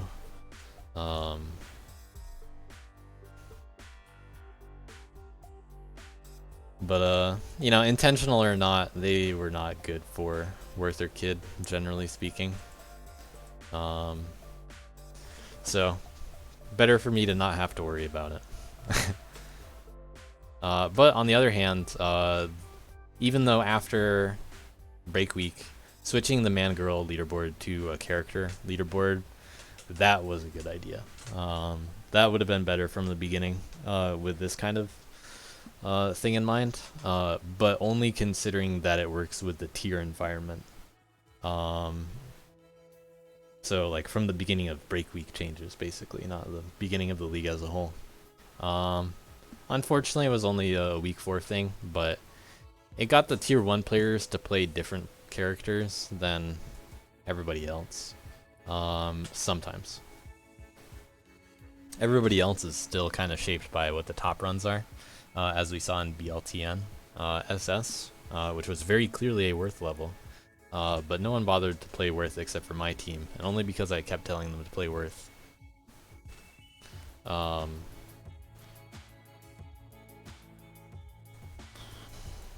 But yeah, break week changes were for the better, generally speaking, for the context of this that point in time, like for balance, but not for like if they were to happen at the beginning. People would have hated it much more if they were in there at the start, I think. Also Also, the break week had the exhibition, which I already mentioned some of this stuff. There's potential here for doing an exhibition in a break week, but it didn't have enough. It was too unclear. Didn't have enough going for it. It needed people to want to do things, but they didn't know what they want, or they didn't know what they could do, or they didn't know about it. And I got sick, and maybe I had to take over. You know, unfortunate. If there's another break week next time, I will reconsider how exhibition stuff works, because there's a lot of potential here for team-to-team interaction. But it does directly interfere with, you know, actual break time. Yeah, I will reconsider getting sick. What else happened? So, the scoring structure was very similar to DLC 2, if anyone remembers. You know, not many points being thrown around. Lots of ties for different placings. Like second and third are worth the same amount. Even if there's like a second difference in between them.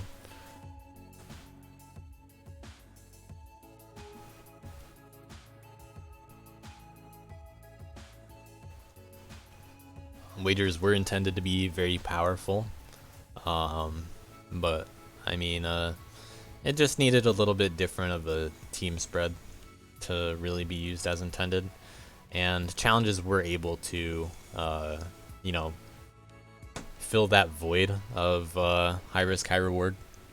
But maybe I could change the payout structure to make it a little bit better, like +4 -2.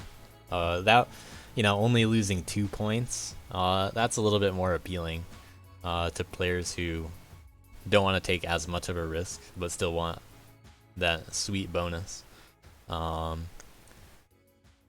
know, in retrospect, that probably would have been a much better payout to have for challenges.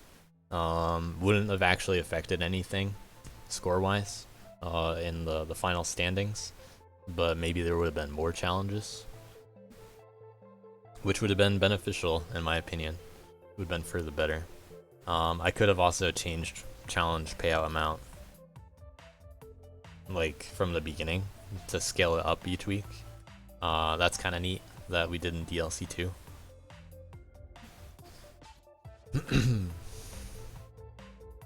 So although the leaderboards were more balanced, we still saw a little bit of the unbalanced ones here and there, and that's good and bad. It's good to have some leaderboards that aren't as competitive, even if they're like worth the same, or worth less, or worth more. It's good to have that variety. But it's not good when you're like way worse than everybody else on this randomly overpowered leaderboard. That's not even worth that much. You know, that kind of sucks sometimes. So it has its trade-offs. It was better on average this time compared to the character leaderboards of DLC 2. But I don't know. It's still worth thinking about. This time we had many more smaller leaderboards, which was going to be unavoidable given the system. You know, that was basically, I wanted the role system from the beginning, so I knew it was going to end up that way, so I still had to make these individual smaller leaderboards all viable, all interesting in their own right.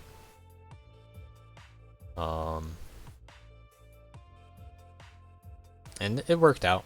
It could have been better.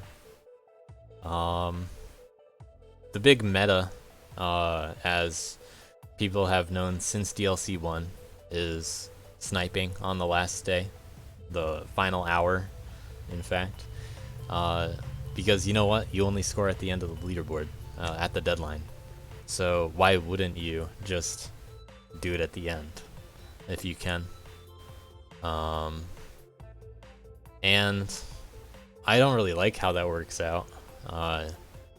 Like this is a very important kind of mechanic that is hard to work around. And I do have a very good idea for how I will handle that in DLC 4. That's right there. But I mean, This is just the result of the system. You can't really do anything about it sometimes. If there is a deadline, it is better to be at the end of the deadline. Like, if you could pause your PB or replay and just unpause it 1 second before the deadline, and as long as your internet doesn't die during that 1 second and it gets to Duskid, then you know, that's optimal.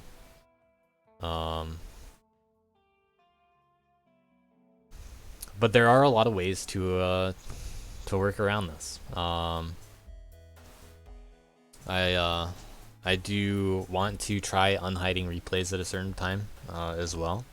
I can do that with the more deadlines. So imagine, you know, this is just an example. This isn't how I want it to work. We have the leaderboard end every day at the same time, you know, kind of like the daily. And then you get some points for every daily deadline. You held a world record, you know, 3 out of the 5 days. That's great. You're getting points that show that you had record at those times. Sure, you got bopped at the end there, but you know, you held record for a while. That's good. Now, the problem with that kind of idea is, why wouldn't you concentrate all of your playing at the beginning now? And this is also why I will argue that these 5-day weeks for playing, it is not necessary. It's not necessary for the competition. Sure, it's very flexible, and I really like that aspect of it, but as far as competition is concerned, that's best when it's very condensed, especially in situations like the blind relay blitz. You know, that's the best kind of scenario for it, in my opinion. We need to emulate that a little bit more in the league, because 7 days in DLC 1, we did not need 7 days. 5 days in DLC 2, we don't need 5 days to play a level. Like, you're making maps at the same time in DLC 2 because 5 days is more than enough. DLC 3, 5 days to play levels. Like, I don't need 5 days to play all of my levels, which is way more than everybody else on average. And like, I'm doing all this other stuff. Sure, I'm obviously better than most other people, but some people are only playing for a short amount of time, and although it would be hard to make them synchronize, like they have to play it on certain days, it's worth considering how I can make this work in DLC 4. I do want shorter intervals of scoring. I find that very desirable, but we just got to address that flexibility issue too, because some people just aren't able to play, you know, within those 5 days.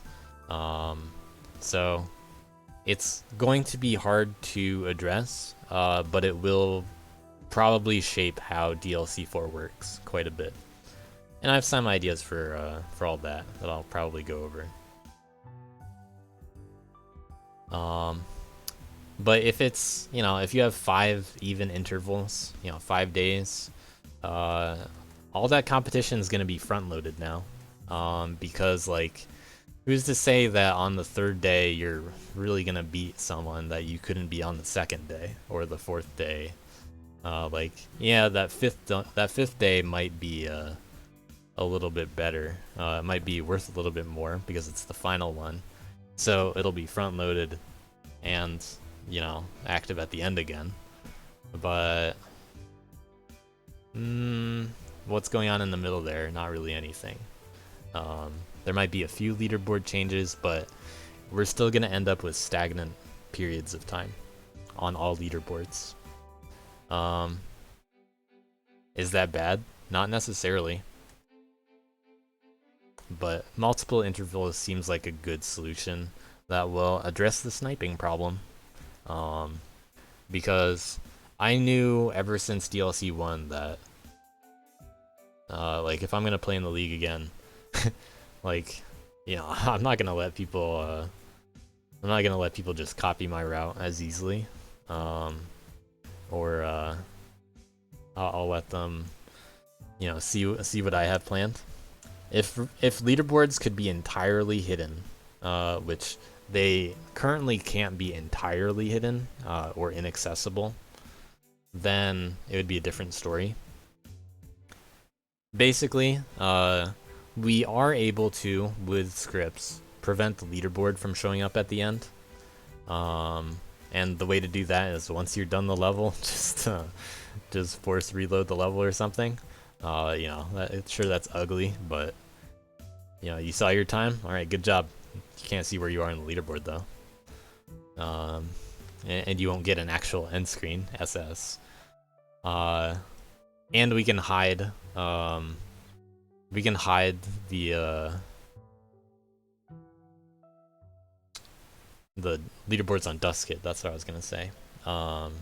So there are two options for hiding replay or leaderboards and replays on Dustkit, and we use one of them for the league, and that's you hide the metadata, which, you know, it'll still show up in the feed, and you'll see the leaderboard on Dustkit, but the other one hides everything.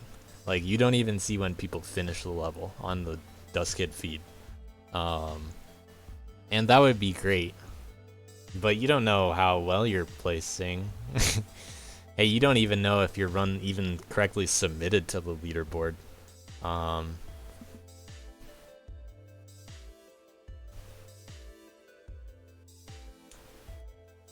But maybe we could remove time, but we can't do that in game. If someone has a tome, they can see the leaderboard and see all the times and all the characters. So it's a tough problem to solve. We would need very big changes in a dust mod kind of update to make levels that can't show up in a tome leaderboard. Like, you know, if you're trying to view this leaderboard, it's just a certain kind of level that will not return a leaderboard for you to view. Or maybe it returns a leaderboard but doesn't have a time associated with the leaderboard or characters. That'd be cool, but you know, that's an MSG problem. Which, you know, not great to you know, make MSG do everything for that kind of stuff.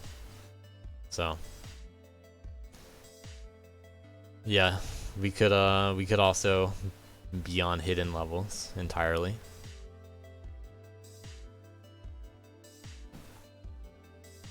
But it's tricky. We don't have enough yet to fully solve the problem. So there are partial solutions. There are ideas out there. But it's not quite good enough yet to fully embrace the hidden leaderboard or partial information leaderboard. What else about that topic? I mean, that's about it for that topic, I guess. Sniping and leaderboard hiding and all that. I mean, replay hiding itself has its own meta implications. Like, you know, in DLC 1 with no hidden replays, people are only thinking about execution, and all of the strats converge, generally speaking, which isn't bad, but we do really like the replay differences. That is a very good thing to keep. So we can combine the two. We can just unhide them at some point during the week. In fact, with multiple scoring intervals, I can unhide the replays like 2 days into the week, or like after 1 day, or after 3 days. You know, all of those kinds of ideas. I was thinking about doing that starting with DLC 2. Maybe only some characters get hidden replays in DLC 3. Maybe only some stuff's hidden until a certain time. Lots of good ideas are out there. I don't know what I'll do next time. I'll probably play with that structure a bit. Maybe I'll get a few more tools from MSG. But it'll be fun either way. But when some people see those big differences between strats, like that that unreachable 0.1 in any percent. That guy's just 0.1 second faster than I am. Then you know, they just kind of give up. That's too good. If they can see the strats, they're like, I can't execute as good. If they can't see the strats, then they're just like, I don't have good enough strats. It's at least easier for people to, you know, try to think of better strats, which they very much could have done on V-ship any percent. But not always the easiest thing. Not always the most fun thing. It always will depend on how much people want to grind. And maybe they have other stuff that they could play instead.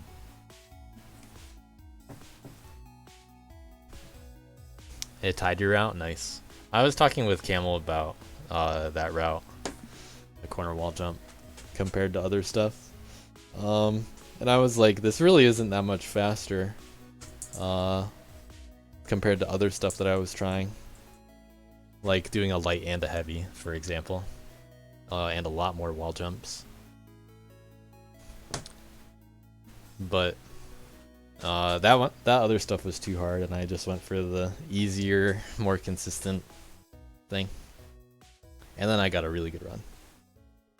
Hey, the way I did light and heavy was getting 0.3s on that level. So it wasn't that bad. Like I got mid and high 0.3s from doing it that way. But the only time I ever saw low 0.3s was with what I got, and I got more 0.3s in practice. But very exciting thinking about that kind of stuff. Good challenges to have. Good to keep hiding replays in some respects, and that this ended up being harder on captains than I initially expected, because players made it kind of tough for them, and I made it kind of tough for them to manage all the rules. It required a lot of communication, and that's more hassle than interesting to do together, especially for people like Temp, when you know, the team wasn't really cooperating on what they can do together, who might need help on certain levels, what some people want to do, what people don't want to do. It would be nice if there were an easier way for people to sign up also. That would be more approachable.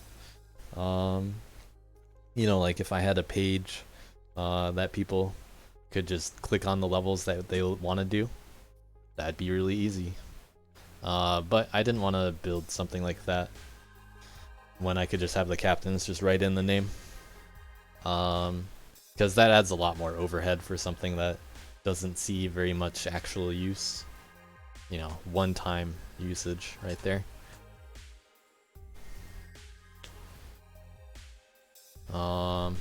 Gimmicks worked out alright. They were fun to watch, but well, not all of them worked out. Yeah, I do think Temp could have been more pushy, but it's hard to actually be pushy when you don't get responses, because it's very much a two-way thing. So even if he's more pushy, that doesn't mean he's actually going to get responses. And what can we really do to enforce it?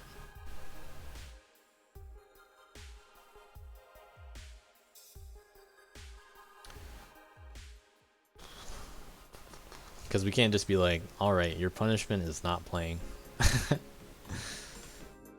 You don't score. Alright, great. I don't have to worry about it. And then no one is able to fill it in. There were some gimmicks that we wanted to do that never worked out. Like Fast and Rope Dart had requests. But some of the levels didn't work for it. Some of the map makers didn't want to do it compared to a different gimmick instead. There are ideas what we could do instead, like only do gimmicks on the levels that are meaningful. Only do certain kinds of gimmicks. Have a gimmick of the week. But they were very hit or miss. And that showed when having players fill the roles, because some people just kind of got typecast as a gimmick player. You know, never able to prove your worth outside of I'm just the gimmick guy. I'm just stuck on gimmicks for the whole league. Some people kind of like that though. But it shouldn't have been the case for as much of it as it was. You know, it makes you wish that the good ones had bigger leaderboards. I like what I put there. Good ones make you wish they were bigger leaderboards. Bad ones make you wish they weren't leaderboards. That's just the way they went. Interesting that we were able to include them. I'm not sure what we'll do in the future, but they're fun. Maybe there will be a different way that they work into the format next time. I do have some ideas. 2-player was pretty disappointing in my opinion. I like 2-player a lot. I didn't end up playing it, but 2-player is something that I've enjoyed in basically all games. So seeing that it was a feature in Dust Mod was very, very cool to learn about. Especially because I also had TMC to play with. But not all teams were on board with 2-player. And some of the people that wanted to do it, turns out weren't so available, like Duck. And not all levels were great for 2-player. It ended up being that we balanced out the level selection for 2-player based on like every team had one level that was a 2-player or a task level, which wasn't intended from the start, but ended up being something to kind of help balance the players that wanted to do it. Because like, you know, if you wouldn't be able to play the level and that's the only 2-player level, then you're just locked out of 2-player the whole week. That kind of sucks. Some levels just weren't really designed for it too.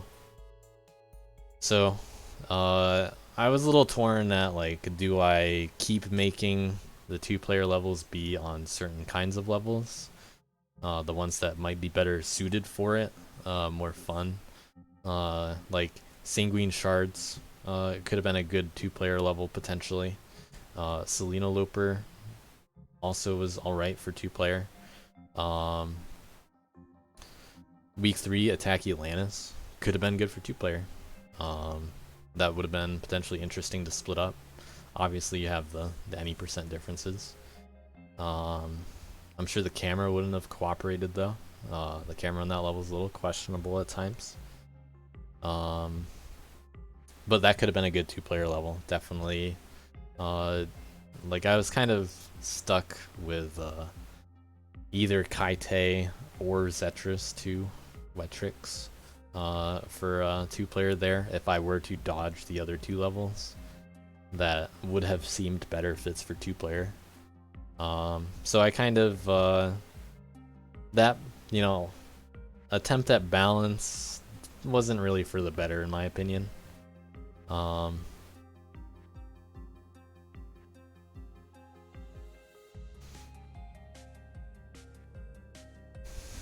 But I'd like to do it again. It's just it's hard to take it more seriously, and I mean I say more seriously in this because like I really can't double down on it, you know. I could do it again, but it really has to be a good fit for it. The section's very incomplete. I have a lot of thoughts on how map making worked.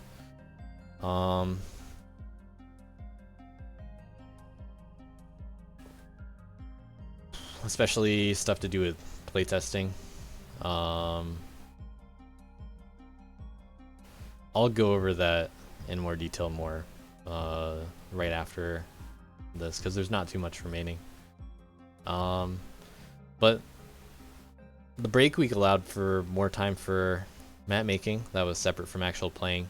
There was only map making when you weren't playing, in fact, because practice week doesn't matter. But guess what? People want more time, they don't use more time. I really don't like how they handled the process. I have, guidelines and recommendations that I really can't enforce, unfortunately, for deadlines, for how to handle drafts, how to think about design. But people just don't do it that way usually. And it's not like a horrible thing, because the system is made with those deadlines to allow for people not hitting them. But when I say this kind of stuff, it just continues to worsen the likelihood of, like, hey, one of you guys that's listening might be thinking, like, during the next league, I don't even have to hit this deadline. Alright, well, you're just a problem, and I shouldn't have you as a map maker. That's how I feel about it. You shouldn't be a map maker if you're not willing to, do those kinds of things. Like, I want to be tough on those kinds of things, because I want to have a very, I want DLC to be good. I want to trim the fat. But in being inclusive and not really being able to enforce anything, it's hard to actually back up that kind of stuff. So I rely on good faith in design and how people handle feedback. And that good faith dwindles a lot, especially in response to if people don't have to play their own map, they're not even as motivated to play test it anymore. And they had the players to do it. They had the assigned half of a team to do it. They have way too much time to make a map. They have more than enough time, and they just don't do it adequately. Some teams do handle it better than others. Some teams handle criticism and feedback better than others. Some people look for feedback. Some map makers do. But some map makers aren't as willing to make certain changes for the betterment of other people. And it's a problem that I really need to address. I do really like how it can work. I really want teams to continue to make maps, but I'm gonna have to think a lot harder about this. It's not something that, like, I'm just gonna solve in a week, but at the very least, there are things that we've learned from all of the DLCs, and towards the end of DLC, we do tend to trend a little bit lazier on the map making, which honestly is fine. And I wish some aspects of this map making, in how it's handled, some things could be lazier than other things. But when it comes to gameplay, which is the only thing that matters, like, it matters to be able to visually tell, in order to see in the level, sure. But I'm not. What doesn't matter is actual visual polish. What doesn't matter is stuff like cow percent, which, like I said, I'm not really that interested in that kind of stuff. But, like, when it comes to handling levels, it's hard to say that there's a kind of consistency across teams when the map makers are responsible for how willing they are to adhere to, my desires, I guess, with how I want DLC to be like, how I want the process to be handled. Some teams aren't good at doing things like removing dwarfs. Dello has finally learned that the best way to avoid dwarfs is to not have spikes.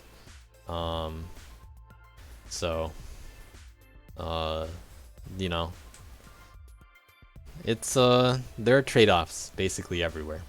Like there's some really good things about cow percent that are very cool to see. But it's not the kind of stuff that we actually want in the league necessarily. Some people like Dello and Camel are very good at designing gameplay for the league specifically, because they're very concerned with playtesting their own level, and they get a really good feel for how it can play. And like I've criticized Dello quite a lot in the past for levels that I think only play a very specific manner. So it's like it's really good to see how that's evolved. Like not to take credit for it because of criticism, but I do. I really like how it ended up working out in this league, for example, because those kinds of maps end up being good fits when they make certain concessions, like not just killing players or having very hard to hit dust.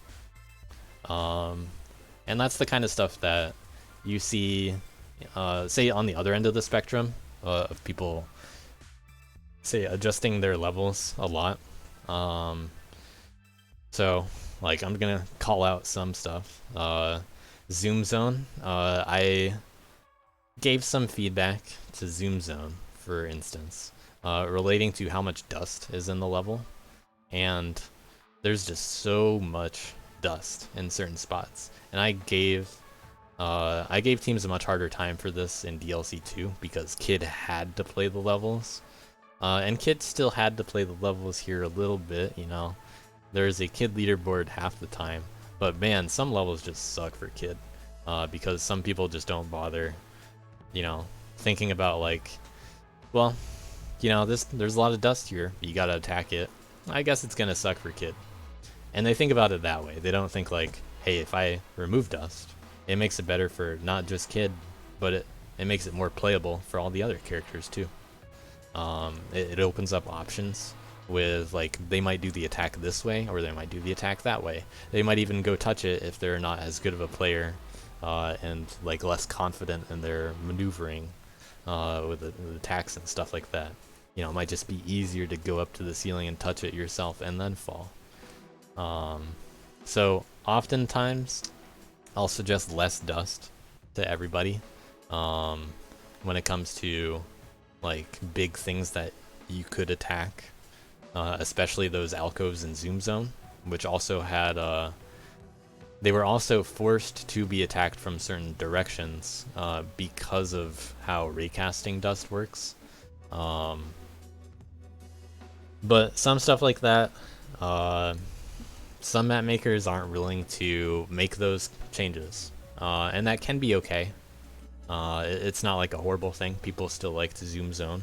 A lot of people still actually voted for it pretty highly, in fact.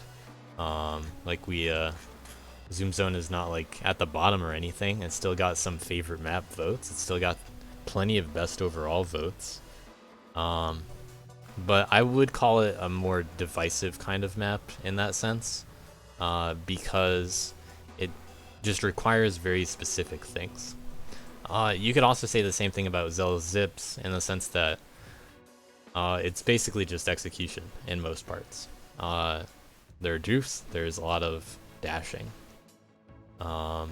There's nothing different between each player when it comes to if they have to press dash over and over again. Like, you're not going to see any differences in replays, which is one of the most fun things to see in DLC. The only fun thing that you're going to see from it is this person dropped their dash halfway into their big boost. That's why they lost 1 second. And instead we're just requiring people to be very competent at that kind of thing. And I do like that there's a balance in DLC maps with some of the more open-ended levels and some of the more execution requiring levels. A lot of people seem to like that balance. But what ends up happening on some ends of the spectrum just ends up being undesirable. With like, obviously, if it's too execution based, then some people are just gonna be like, this is too hard for me, or like, I don't want to play this. It's just dashing. Or if it's too open-ended, it can be seen as far too exhausting, too mentally exhausting to play. And I actually had all of those maps get incredibly toned down. Like early Attack Atlantis got released, obviously. That one had, some other problems too, but Neon District used to be very different. That used to have like a lot more porcupines, a lot more turkeys. It used to have all three of the bear corners were in the end trigger, actually. It used to not have a wall separating the top left from the starting point. And that left section used to be more filled out also. So I gave them a lot of feedback, and they were very graciously willing to change it up. And I think it became a better map because of that, but a lot of the feedback that people gave the map was still very undesirable in terms of people liking gameplay. Like by these responses for best gameplay, it got 1 vote. And only 2 other maps have that low of a, like, within someone's top 3. Like Neon District was not liked because of how complicated it still was. And that's why a lot of attackies have been poorly received in the past also. And we joked about it before Attack Atlantis. But it still got handled a lot better. Thanks to Camel did a pretty big overhaul of Attack Atlantis gameplay.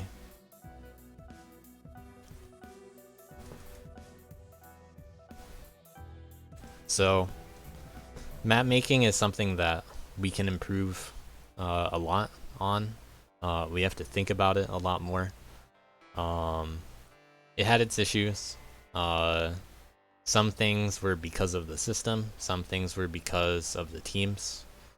And it's just something I'm gonna have to think more about. But as much as people say they want more time, I very much disagree with them, and I'm really not going to give them more time next time, believe it or not. Like, you're not using the time the way that it should be used, in my opinion. But I do have some really cool ideas, actually, already, for how I can handle this. So I look forward to what I'm going to change in the future. Don't be afraid of it, but I'm very interested to see what I can do to change how map making is handled. It is very interesting, in my opinion, to be able to make. It's like I can give challenges to map makers. Like I'm giving them different purposes to be map makers. It's nothing to actually challenge them, I think. But in every kind of event that we have different kinds of purposes for making maps. DLC is very much about making maps that are going to be very heavily grinded and competed on.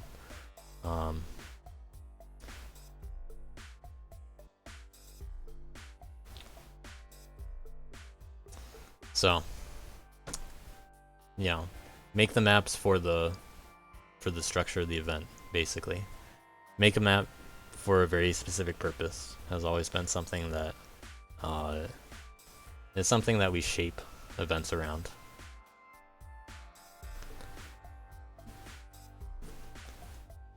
It's a lot more elaborate than people just thinking I just need to make a good map because it's CMR. Well, there's a lot more to CMR map design than just make a good map. Your map has to be easily understandable from a first playthrough. That's not as big of a case for DLC. In DLC, it can take time to really get a feel for how the map is going to be played, and that's more okay. So I would be less strict about first impression, as I stated to all of the teams that made maps. But I have other thoughts on map making. You guys can ask me questions or anything. I have a bunch of other notes that I'll get to. I'm not really concerned about the postmortem being quick anymore, as you might be able to tell. I kind of wasn't originally in the mood to talk at length about some of this, but sometimes I just like to talk about it too. As for recap streams, I'm only able to speak from my perspective, and I really still miss that. You know, I don't get to hear from other people. I want people to tell the stories that happened to them over the league. I want to hear about, like, you know, Dev's challenge with Dozion. I want to hear how that kind of stuff went down. I want to hear about the rivalries, because I don't know about the rivalries. I don't know what the old world record looked like, unless I get told about it. So it would be great if we could include more of that stuff, and I had exactly the same response after DLC 2 and DLC 1. I want to know what's interesting that happens each week. This would have been better if, like, you know, I had a spy or something in all of the team channels that could tell me, like, what goes on each week and what could be interesting to show in the recap. And maybe the teams even knew who could be the person to reach out to about that. So, yeah, it would be great if we could have more of that. And it'd be great if we had another commentator, another main commentator as well. It's always great when I can, if not have reactions, you know, just have someone else to talk about stuff. More perspectives, you know? Yeah, well, I'm not blaming you, Maybetta, but, you know, in a sense, your role as a non-player, these were opportunities for you. And it's fine that you weren't really able to do so much anyway. But, hey, if we had more people like that, even if they were participating, even if they were playing, they can do any of that. Like, I was playing, I did it. You know, newspaper went over pretty well, of course. But also, you know, pretty much anything meme related can go over well. A lot of people liked the video that was made by Z Team after week 1. We like a lot of that stuff, and it's great to see it. I do wish I could have been more involved with it, because then I would know what's going on. You know, otherwise it is pretty unpredictable. But it's nice to bounce off those kinds of ideas. Like, hey, if I knew it could come out before every map reveal, then I would just have it on stream during the map reveal. That'd be great. If we could work together on those kinds of things, then that'd be nice. 'Cause, like, I can pretty much only help it. And having it involved can only help me.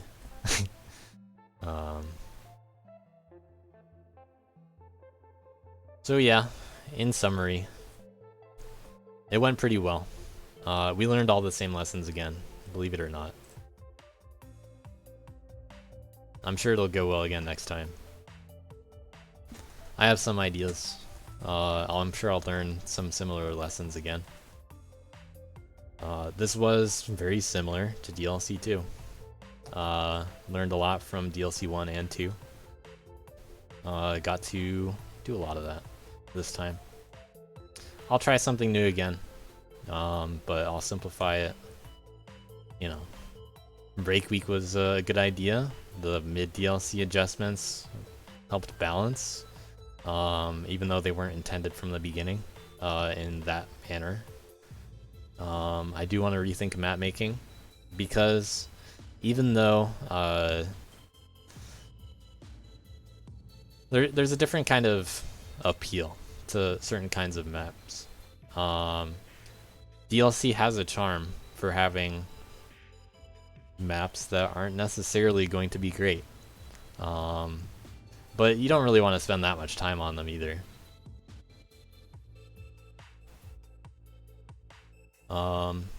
There are more aspects of that I need to consider balance related for players. You know, there's skill and available time. We asked about that, but what about how well they're going to work with their team, or how willing they are to actually grind? And that all just that all bounces off itself too. When you're on a team that has people that are going to encourage you, you might be more willing to grind. So it's going to be tricky no matter what, to actually have a balanced league ever. But this was pretty balanced. It only looks not so balanced because, you know, we hear all this stuff about like V ceilings wasn't really doing anything. And Z team had a rough start, but it was pretty balanced, especially on paper. Like, imagine having a team with players like Fishy, Indapop, Nighthawk, Shuri. Oh my god, what a good team that is, right?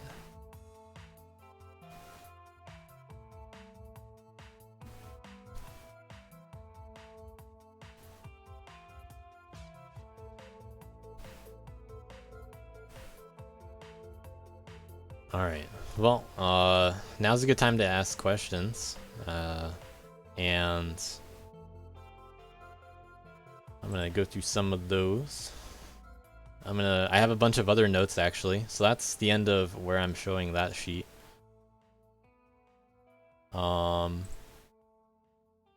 I have other things in here too, and we'll start with a dwarf question. Well, so let's talk about dwarfs. In the league, in DLC, people are going to grind maps a lot. They're going to play them a lot. People do not tend to enjoy grinding maps when they have very difficult, gimmicky kind of requirements. Such as, for example, let's say a DLC involved a map that had 10 dwarfs in it, and they're all right back to back. Like, I don't remember what the maps are called, but, you know, just imagine something like 100 gigawalls is in the league. And there's no dust on any of the gigawalls, by the way, which means that it's not a map about gigawalls, it's a map about dwarfing. So that's kind of a problem. You know what I'm getting at? Like, that's obviously an extreme, but alright, well, what if you remove the spikes? Okay, guess what? Now we're just boosting off the top of all these gigawalls. So not really a good solution, right? And that makes you think, okay, well, if I don't want dwarfs as a map maker, maybe I shouldn't be having those kinds of levels. So it ends up being tricky. Like, you're forced to not use certain kinds of geometry that people are very used to using casually as map makers, because they're not used to their maps being under so much stress gameplay wise. And what we have is, if we allow for dwarfs to exist as a geometry kind of thing, then what we have is there are dwarfs that are in there, and maybe some of them aren't placed well to be fast, but there's a chance that some of them are going to be fast. And if there's a chance that some of them are going to be fast, and it turns out one of them actually is, because, you know, one could be, then all of the players that have to grind this level now have to answer the question, do I want to grind this dwarf that might save a lot of time? Like, let's imagine the dwarf is necessary for any percent. Obviously not all players want to play any percent, but let's just use it as an example. all of the any percent players probably feel like they have to do the Jorf, and that's undesirable gameplay. They don't want to have to grind the whole level only to die on the Jorf at the end of it. Also, they don't want to have to start the level with a Jorf. You know, pretty doesn't really sound very fun for players that they're not really in it for the Jorfs, you know? Not all players are interested in that kind of stuff. Now you might think, alright, well what if there were a few maps that had some Jorfs in them? Well, I mean, I guess we're starting to think about something different, you know? Where like there's a Jorf gimmick category. You know, this is the level that has 3 Jorfs in its Jorf route, and that's a gimmick leaderboard. Not many people are going to want to play that, so you might as well only have a few people that want to play it. But we're trying to be competitive about Jorfs now, and that seems like it's kind of still a problem in, like, at its core, basically. So, why not just remove Jorfs? Why not just not have any Jorfs? What if you remove spikes? Well, if you don't have spikes, then now there are a lot more surfaces that are no longer decorative. You know, if the difficults were designed without Jorfs, you know, if difficults were designed from a DLC perspective they're not allowed to have Jorfs, then all of a sudden you see all of these decorative 2x2 blocks not have any spikes on them or not be there in the first place. And they're a lot more empty. Sure, it's a lot more about air control. Hey, guess what? It already was air control.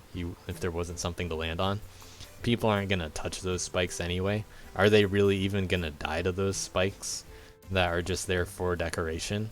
Maybe not. So what I see when I look at a lot of these maps is spikes are more of they're like a crux. They're just lazy design when I look at them. They do have a nice benefit of preventing dust spread in a lot of spots. You know, that's pretty nice. We do happen to have a script that can prevent that. And I'm sure we could make a script that causes that to be the case for some enemies. But I mean, that's besides the point. But we have the ability to design levels however we want. And we don't have to use spikes. No dying is very much intended to give people a feel for how to design levels without dying. And I do this not just because it's good for the league, but because I want the map makers to think about the design of a no dying level. And because I have some background, like some hobbyist background in, like, you know, user design, software design, game design, web design, like, you know, I've worked with all of those aspects before, and I've never really gone into map making anyway, because I don't really want to get stuck doing it, if you know what I mean. Like, I don't want to spend that much time on a map because I would kind of get sucked in. I have very high standards for the kind of work that I do. Like, I have incredibly high criticisms for myself when I do pretty much anything. So, like, you know, I don't really like how a lot of my events go. They go well, sure, but they could have been better. I should have thought about something, you know, in advance. I could have prepared better. Could have just not gotten sick. Oh my god. I could have gotten so much better. But the consistent answer to the Jorf problem just seems like remove the Jorf. If I were to approach it from a gameplay perspective of, like, if there are Jorfs in the level, then, like, just ban the replay that has it. Hey, well, guess what? Then I'd have to see the replay and confirm that it has a Jorf in it. And how are we just going to remove it from the leaderboard that nicely? Are we going to have to actually check all the replays to make sure that that's the case? What if someone accidentally PBs with a Jorf? Sure. you know, that just kind of sucks. What if I accidentally twirly? You know, wouldn't that suck? So some house rules don't exactly mesh well with what actually happens. It's kind of funny. So dwarfs, I think it's unfortunate how they work. It'd be great if they didn't exist in the game. I'm not removing dwarfs from DLC because I want them to not exist. Although I guess that's, you know, maybe a subconscious factor. But it sure makes for a better DLC when you don't have to grind a dwarf. Now, the place for dwarfs, that's BRB, by the way. It would be hilarious to have a BRB map that's a dwarf map. So if you want dwarfs, convince someone to make a dwarf BRB round. Let's see if anything else happened as I was rambling.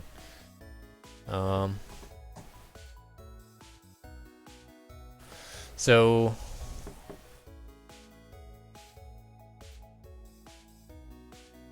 more or less than one map per team in future competitions. So each time we've done something different for maps, where like every team has always had to make maps in the first place. This time, at most people were allowed to contribute to 2 of their team's maps. In DLC 2, they didn't have to make as many maps. In DLC 1, all teams made 3 maps.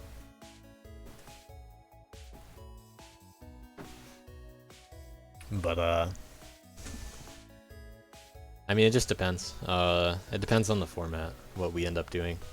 If I had to guess, maybe we'll go with 6 teams next time. I don't know if that's what we'll do, but that seems to be the direction I'm leaning in.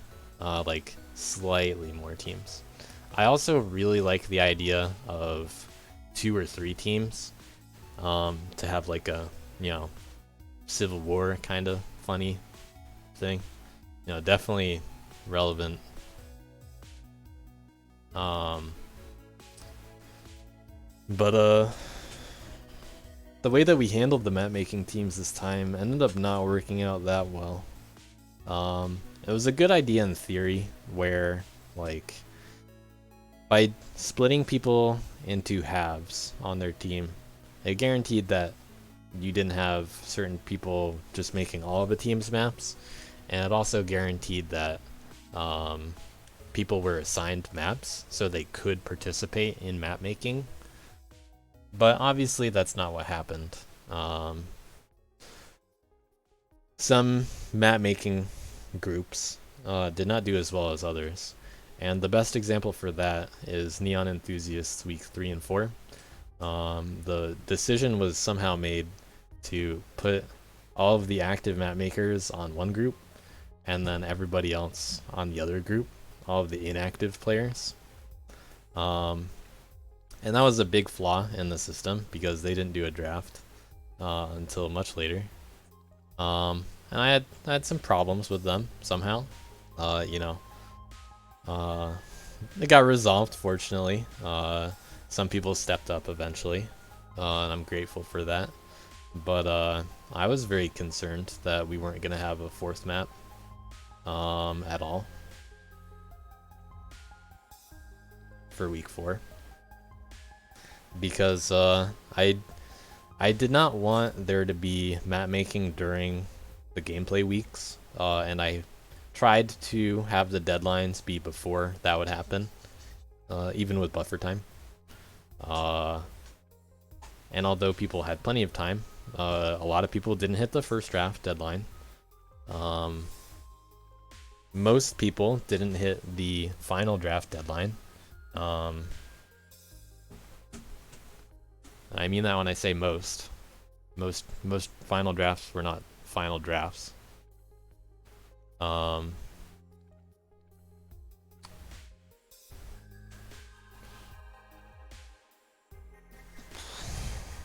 Teams play tested to varying degrees. It's just it was just awkward. It was just kind of tough. But I tried to make it so it wasn't too imbalanced anywhere. Like yeah, the funny aspect of some tiers being less common on some maps. I actually checked over that every week to make sure that there was still enough of a window for teams for that to be the case, that they could still fill their leaderboards. You know, that was a bigger deal that I had to manage in weeks 3 and 4 because of tier 2 being added. But I just had to make sure there were 1 or 2 people on each group for tiers.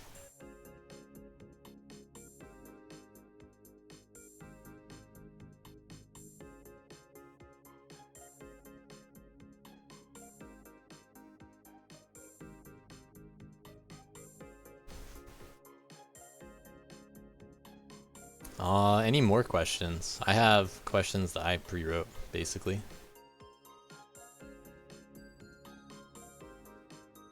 And other thoughts. I could talk about tiers. That's the first one.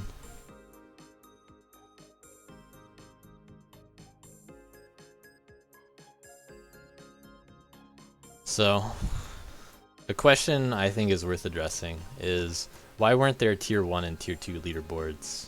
Or even, you know, tier 2 leaderboards in the first place? Well, good question, anonymous chatter.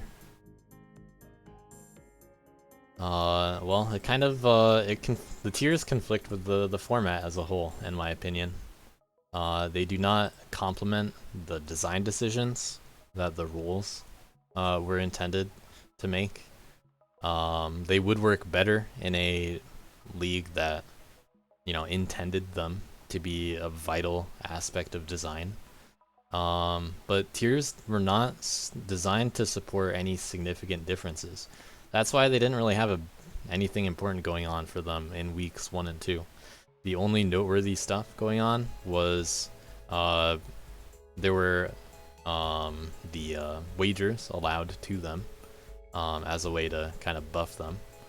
And tier 3, you know, they got the extra wager, and also tier 3 had its own leaderboard. Because the way that I saw it, the tier 2 players were capable of competing on all leaderboards. Well, not necessarily all leaderboards for all players. The point was there would be some leaderboards that people would be able to be competitive on in tier 2 at a competitive level. For tier 1, it could basically be any leaderboard that the tier 1 player wants to compete on. They could be competitive, but a tier 2 player might not be capable of every leaderboard, only some leaderboards.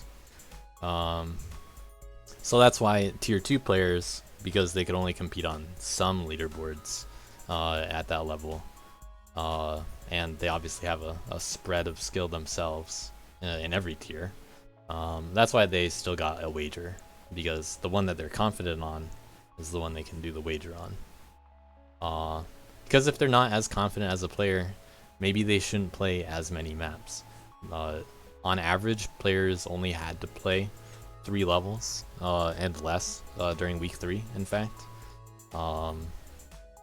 So we already know that some players at the top are going to take more than 3 levels. Like you got your tier 0s, the unofficial tier 0, top 4. They all played as many as they could generally. But there were no strong tier specific reasons to justify paying too much attention to tiers and making them the most balanced that they could be. Like, yeah, you could argue there could be a tier 4. Sure, you could argue there are 5 tiers. But I didn't have a need for it because there are not that many mechanics that rely on tiers. The break week changes ended up placing too much emphasis on the tiers, and it did cause them to overshadow the other systems. which I really didn't like because it made it feel like a lot more of a problem behind the scenes. But it was the band-aid that was necessary in the moment to make things a little more interesting to rebalance. But it was a pretty, that would be a really bad decision if I had it that way from the start.